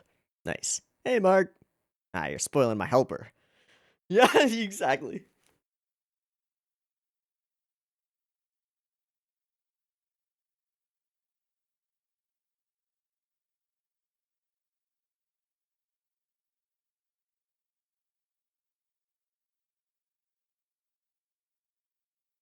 Yeah, let's see how this plays out. It's still really unpredictable.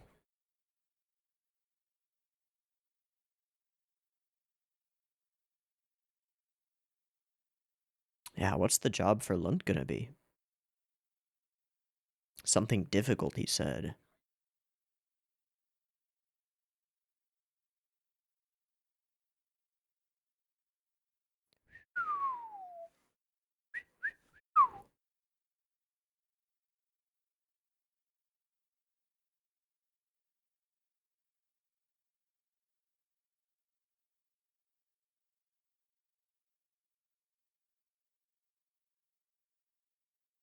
Basic supply and demand.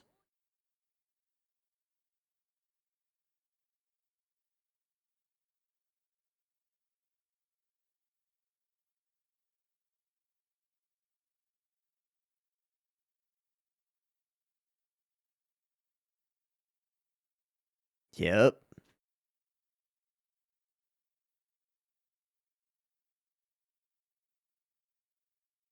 Mm-hmm.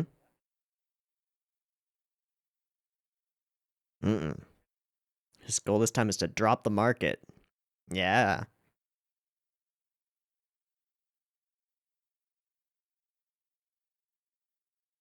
Flood that market.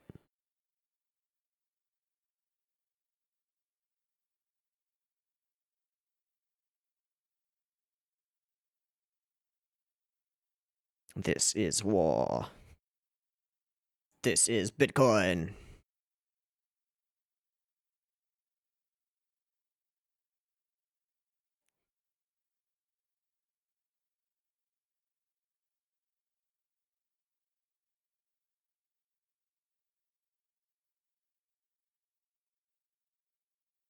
Hey, I'm Marty. Oh boy. Oh, she's here. Ah! No, no, no. Don't freak out. Don't freak out. Don't freak out, Craft. You got this. Just chillax.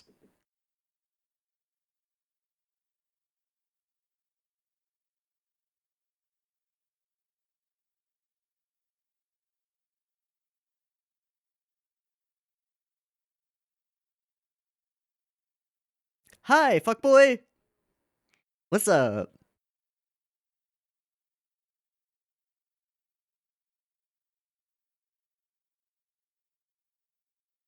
500 silver?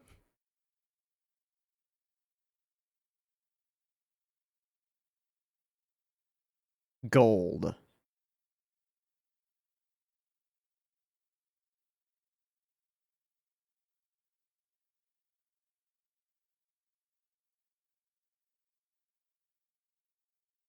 Makes sense.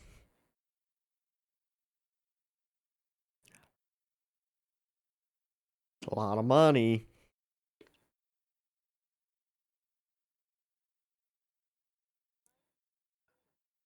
I think I'll trust you that far.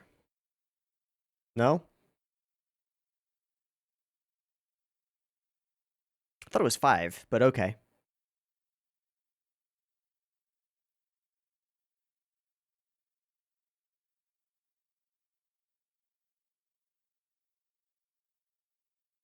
That was a confident look. And the market bell rings. Fight! Wait, how much is left in the... Oh, shit, it's about to... Fuck, we're gonna watch another one. God fucking shit, damn it. God. Ah. Alright, I have a theory.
Oh. A trustworthy god. Okay. This is getting pretty intense. It's definitely... It's Bitcoin. Inflation! Or actually, it's deflation at the moment, because they're overvaluing everything. A bunch of things that I love here. There's okay, two kind of weird, sort of distinct theories. One is about who went and requested the purchase of all that fool's gold from Diana. The other is about Diana. There's like, the way that this patience, before the password is revealed to him, goes is almost mythological in its character. It's weird. It's almost like a Sphinx's riddle or something similar to that. Like, It's something straight out of a storybook. It's interesting. It's also a fantastic moment, and I love the way that it's done here. Um, when he tells him about the wagon thing, and that's enough for him to give him consideration. But then we just have the crowd noise building, and then Kraft almost speaks, and then stops himself and waits patiently, and that was the test. I was waiting for that. It's almost mythological in its character. What's the over-under on Diana actually being a goddess of something? I mean, you might have seen me at the end. I was actually Googling Diana, the goddess Diana. Doesn't seem to be a thing. But moon, knowledge, feathers, ravens and white ravens, and feathers everywhere. This character seems like an ancient deity to me. I don't know about you, but I get this weird vibe from her. She doesn't seem entirely human. The whole scenario seems really interesting. But there's nothing to confirm it or deny it, so I don't know. Second, when we get this shot of Amarty sitting inside, several visitors on the same day, right? And then we frame her. Okay, first off, we frame her through the box in the back of that chair. Oh, that's so good. It looks so cool. All right, and then several visitors on the same day. We flash to here. Then we flash to here, and it's Amarty there. But this is in the same sort of mental context as the flash to Hollow and Amarty speaking to each other before. I have a feeling it's meant to mislead us. I have a guess, and I'm going to guess that Horo went to her to try and buy a bunch of fool's gold on credit, having learned how credit works from Kraft, in order to try to do the same thing.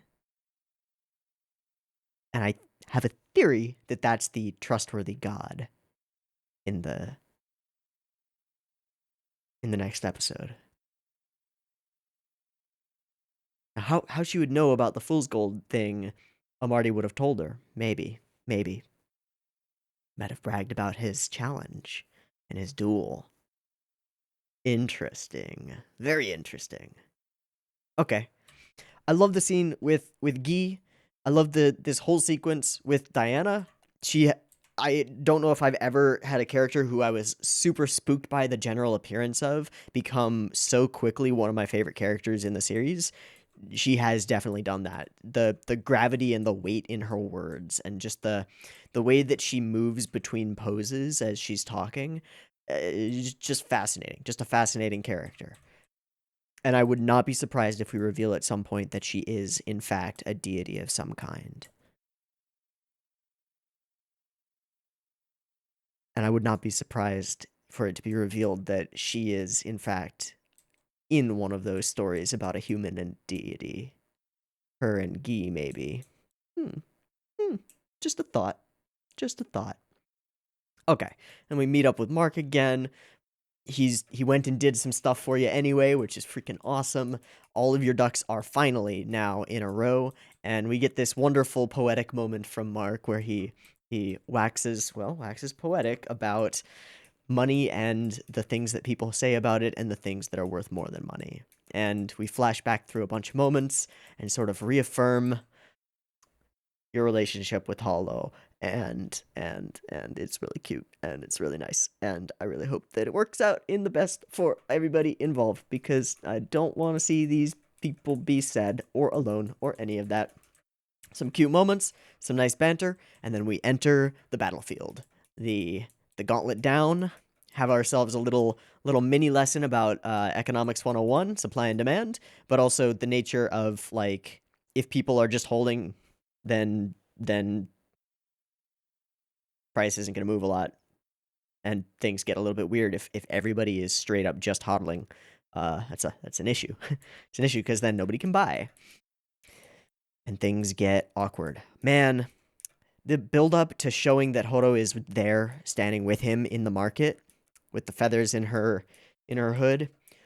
Man, oh man, oh man, oh man, oh man, oh man, oh boy. And he has exchanged the money for gold, which would have cost him money, which is almost like him saying, "Yeah, I don't need it. I'm gonna win. Haha, I got this." Very confident, very confident. Now, whose arm is she biting into? I assume it's Kraft's. I hope so. I hope so. I don't know. Fuck, we're gonna have to watch another episode. I think this will probably be the last one of this arc because we're right here at the conclusion thing. So hopefully it'll be the last one of the arc. I'm gonna take a break, do a beep beep timer, and be back in a moment. See ya in a moment. Peace. All right, welcome back. We are synced up and good to go for Spice and Wolf, Season 2, Episode 6. The bell to ring in the beginning of the market day, and with it, the beginning of the duel, has been rung, and so it will begin and hopefully end because this has been a lot of episodes at once. I'm kind of watching the entire season already in like one episode, one reaction, and that's probably not a good idea. Anyway, Episode 6, beep beep timer.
All right.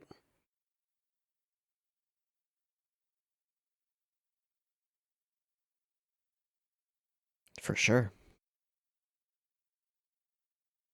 Mm-hmm.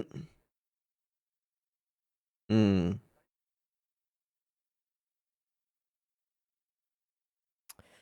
Yeah, it won't crash the market. Do the opposite. This is risky.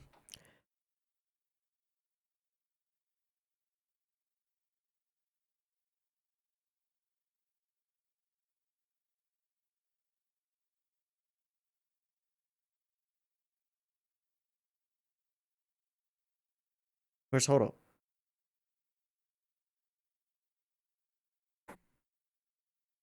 Hi, Horo.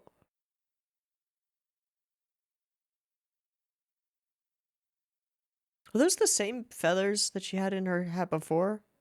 Hmm. Oh, back to imagining. Oh. Ah. Yeah. Huh? Oh. I don't know what any of these symbols mean, so I don't know. Wolf and trustworthy god.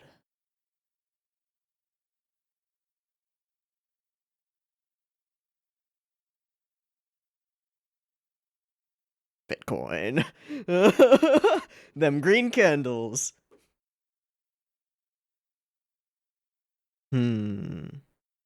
At current price.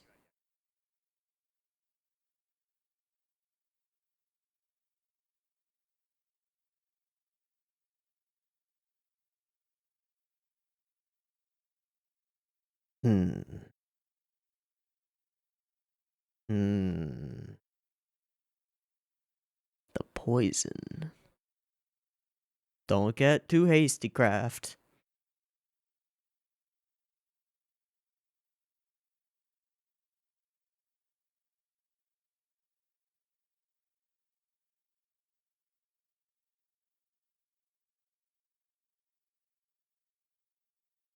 Buying it at the peaks. Don't buy at the peak. Hmm. Hmm.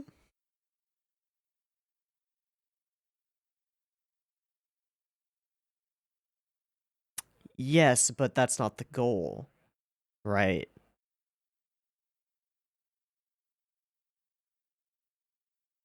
Yep.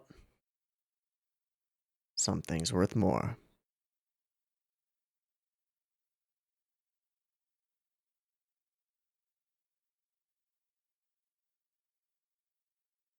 Building tension, building tension.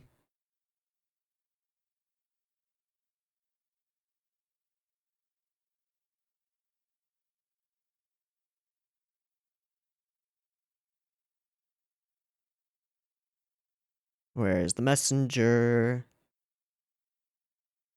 Oh boy. And she's gone. Another buyer. More buyers. More buyers.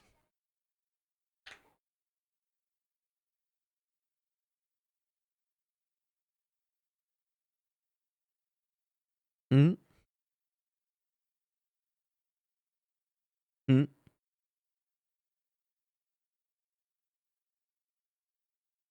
Hmm?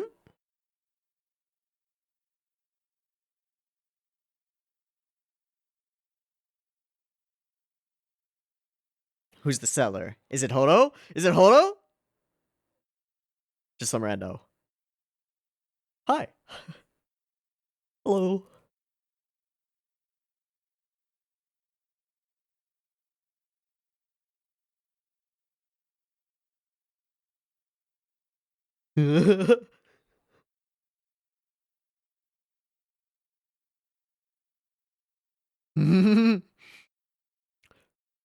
Oh.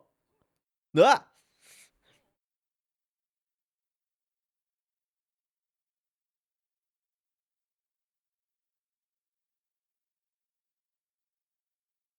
Ooh, nice.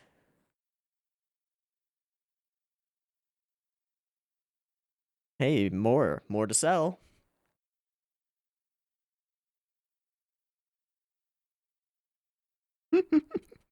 It's crypto. Pump and dump, pump and dump. Go, Runt, go!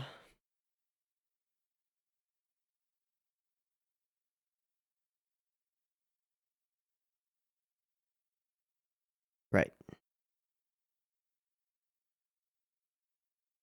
Ah! Oh! Run, boy! Run, boy, run.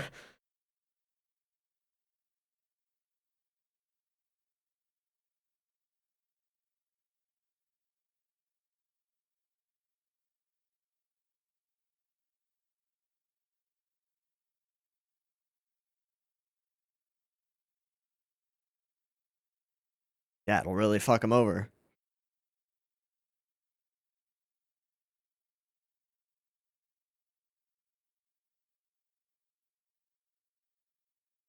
Run, boy, run.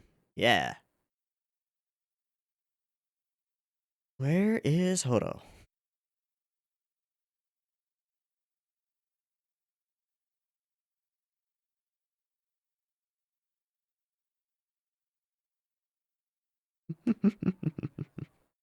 How high can it go? 8,000, 9,000, 12,000. Ah! Oh.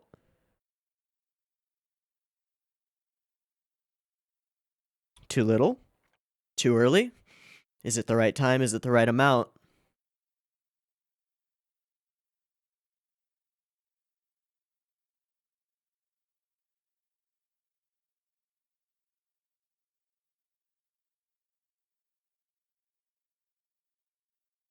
Yeah, now you just dumped a little bit. Run! 250 more? Alright, alright, alright, alright. Alright, alright, alright, alright.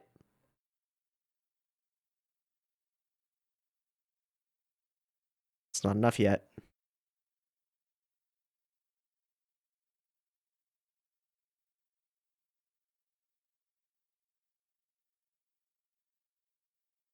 Trustworthy. Mm.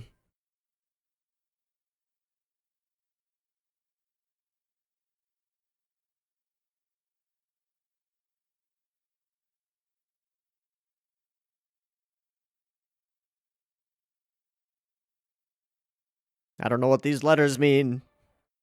Is it just going up more? I'm just gonna assume that it's just going up more. Shit. You did exactly what Mark was talking about.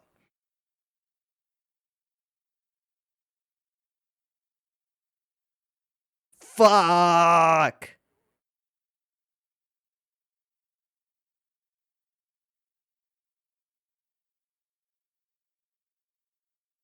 Don't freak out. You're already freaking out. Spinning, spinning, spinning. Eh? Eh? Hello, small child. Yep, that's me. Okay.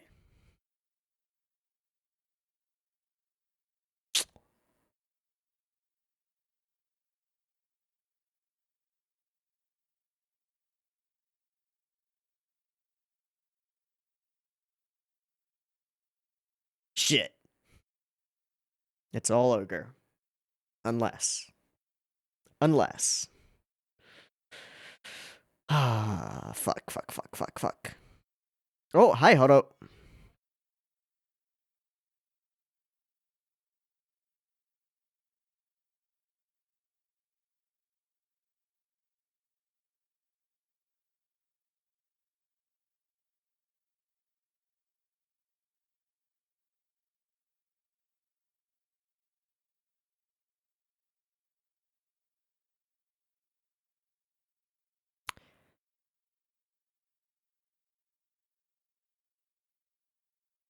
Yeah, but something more precious than money. I believed in you. Yeah. Yeah, tell him, Run. The god of money making. Yeah. Yeah.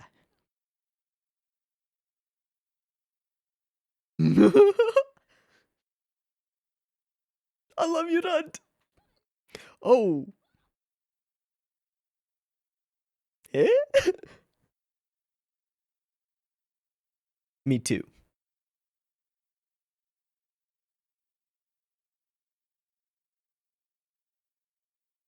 Funk, funk. Ayy.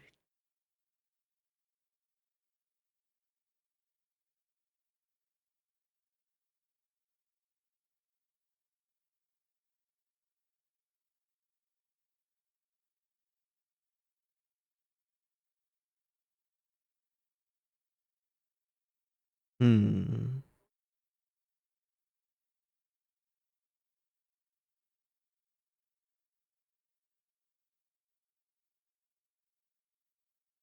Hmm.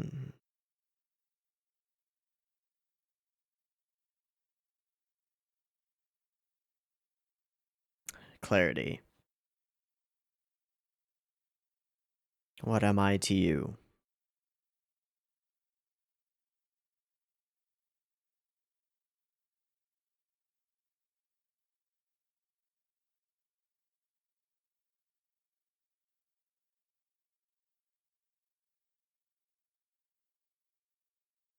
The rumor.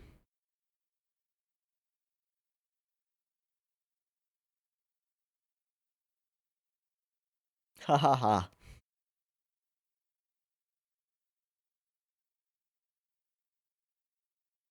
Here, have some rocks. Yep, got more rocks to sell. Eh? Eh? Eh? Eh?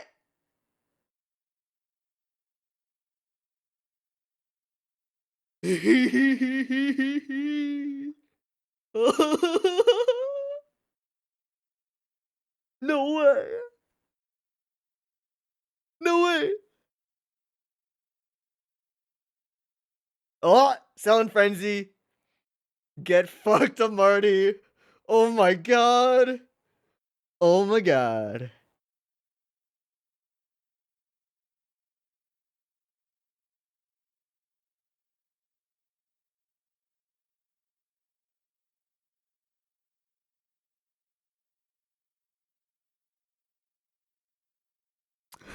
I'm sure you were. What did he say? Oh, damn it.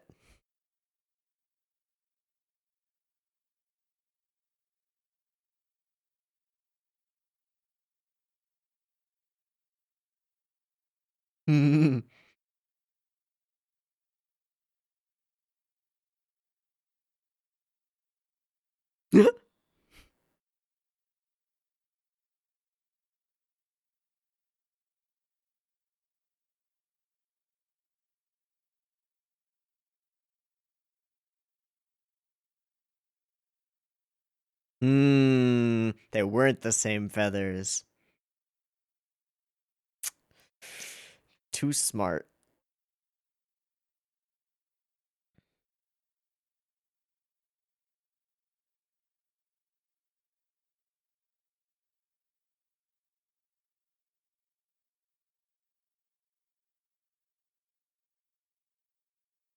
Trustworthy god.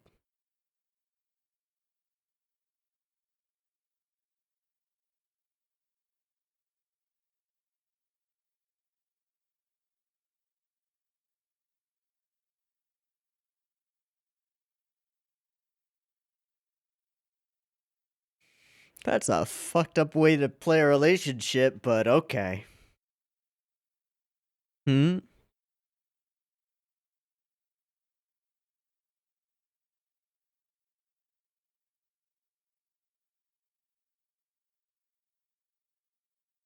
Can I answer the question from before? Yeah.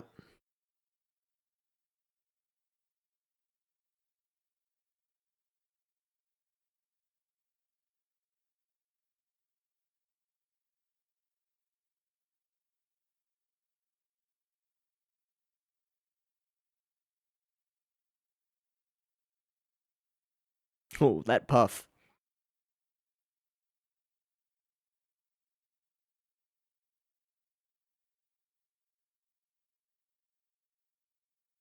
You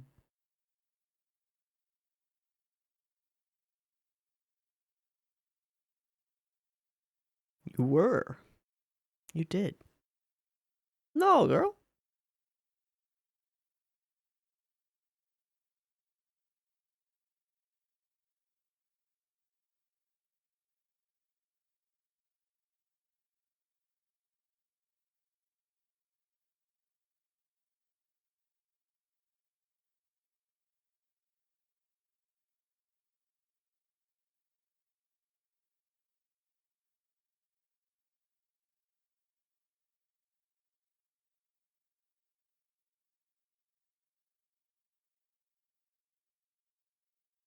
Oh,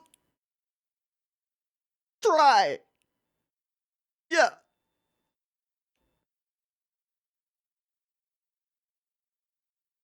Ow.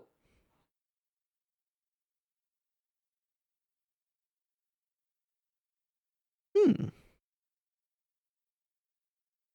Did you tell her about yourself?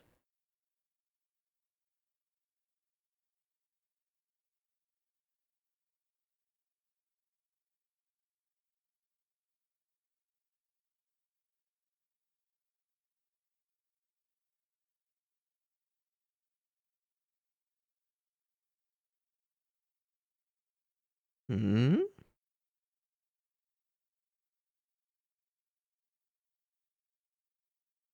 Oh, I'm sure. For your senses, yeah. A favor, though? So that you could keep traveling? So you did tell her. No lies.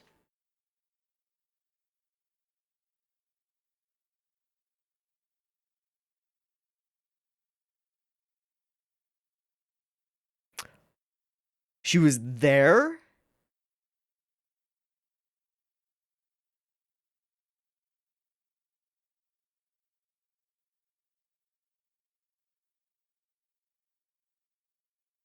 Huh.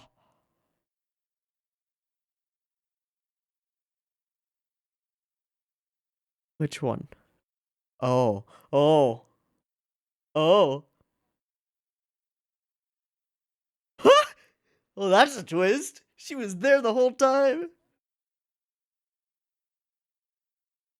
Want to make a new one?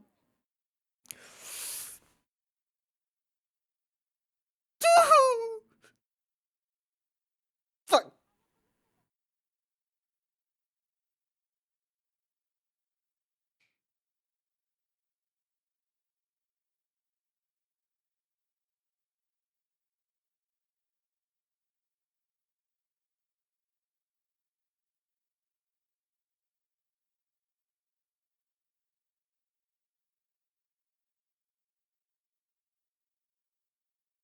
Did she?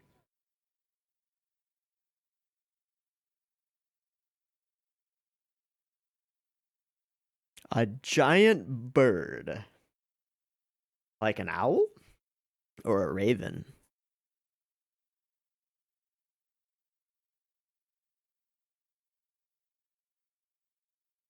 Whoa. Of course, living in the pagan city.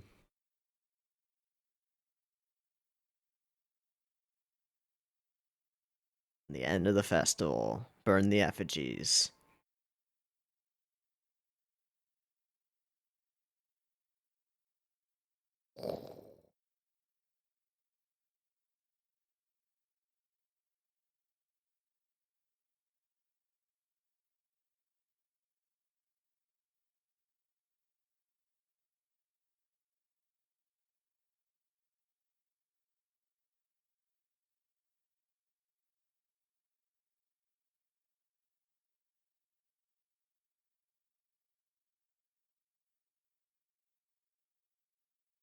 Mm-hmm.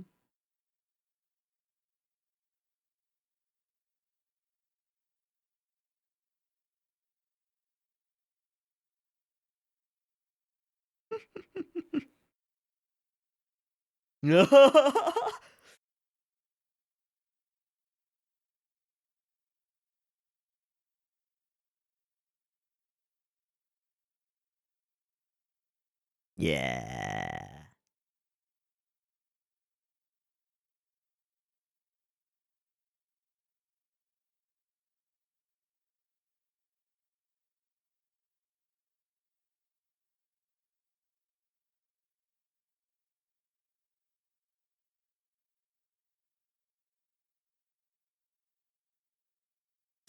We finished the arc. She's a something. A giant bird. I can only imagine like either a giant owl or like a rock. You know? Massive. Oh, that's cool. That's so interesting.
Hmm. Hmm. Hmm. That sounds really good. I could use some playful days after this arc. All right, this was fun. This was a nice ending. Lots of wonderful tension at the beginning, not knowing how the market thing is gonna go, and kind of freaking out.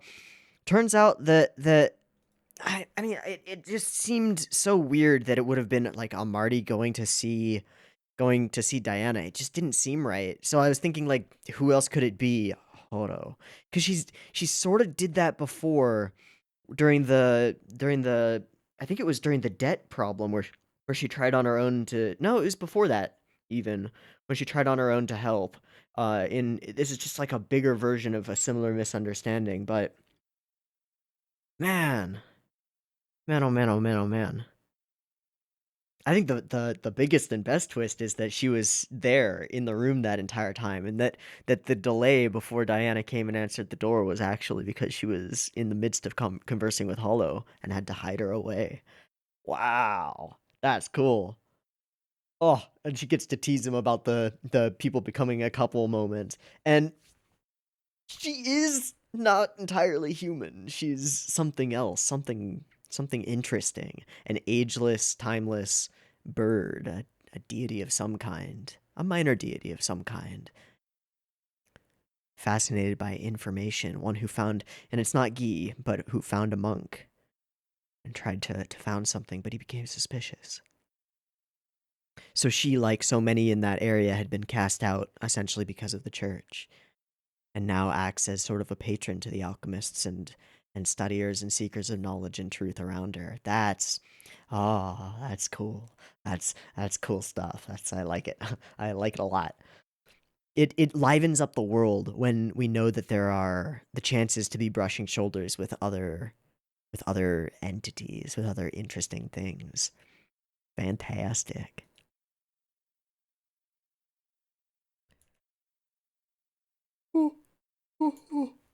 Hmm. Continuing the background, little bits of lessons between Mark and Lunt are really cool. I kind of love this shopkeep. He's just so just like, yep, we're selling like $1 billion worth of Bitcoin right now. Yep, cool, cool, making money. It's great. And honestly, I really love Lunt's whole like "don't give up" speech, and how he's really seemingly genuinely come to admire Lawrence, and realizing that Lawrence is on the edge of giving up. He wants to yell some sense into him, and oh, it's great. And the whole reaction to it with like, a beating is definitely in order. I want to punch myself. Nice. So the deal from Diana couldn't go through because she couldn't arrange things with Horo, but she was never going to because she knew that Hodo was working on the same project essentially. So it doesn't matter. But it does wonders for the tension build and for the pain. So okay, I thought she did get feathers when they first entered town. The 3 white feathers? I was wondering if they were the same. They're not. They're Diana feathers. Important. It's kind of awesome how we, or at least I, very much like craft, can be misled by something like that. Misled by the tension around it, and don't really pick up on the feathers thing. And she was touching the feathers the entire time. Like every time Craft would look over and she knew that he was looking, she was signaling him. That's clever. Yeah, flashing through all these ideas. You come up with as many hypotheses as you want, but you don't want to get analysis paralysis and get broken down by decisions. This is a fun and interesting way of doing a lesson about price bubbles, commodities, and the things without value that can be sold for much value. It's the Bitcoin arc, 100%. That's what it is. So I guess the big reveal is that Horo was immediately back on his side. That the fight with him, she came to her senses immediately, and that sorry from her was her actually being sorry, not rejecting him. Pretty interesting. I love in this conversation the way her tail poofs. It's so great. It does it on the bed too. A little bit earlier. Yeah, here. This scene where she's like ready to pounce. Pretty awesome.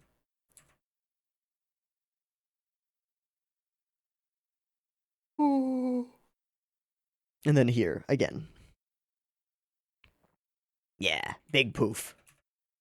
Angry wolf, and some really glorious moments, and yeah, yeah, it tells them the story, and they're resting the thing on the thing, and yeah, and she is an ancient bird. That's so cool. That's so cool. Fire. And out we go together, off toward the future. I also really love how the smoke hits the upper layer of high winds and then gets immediately dispersed to the side. It's kind of cool. All right, and the next time is Playful Days. I can't wait. I can't wait because Playful Days. But I'm gonna wait because I've been recording for 2 hours and 45 minutes or so, and I think I watched 5 episodes today. Whoops, didn't intend to do that. Did that. Yikes.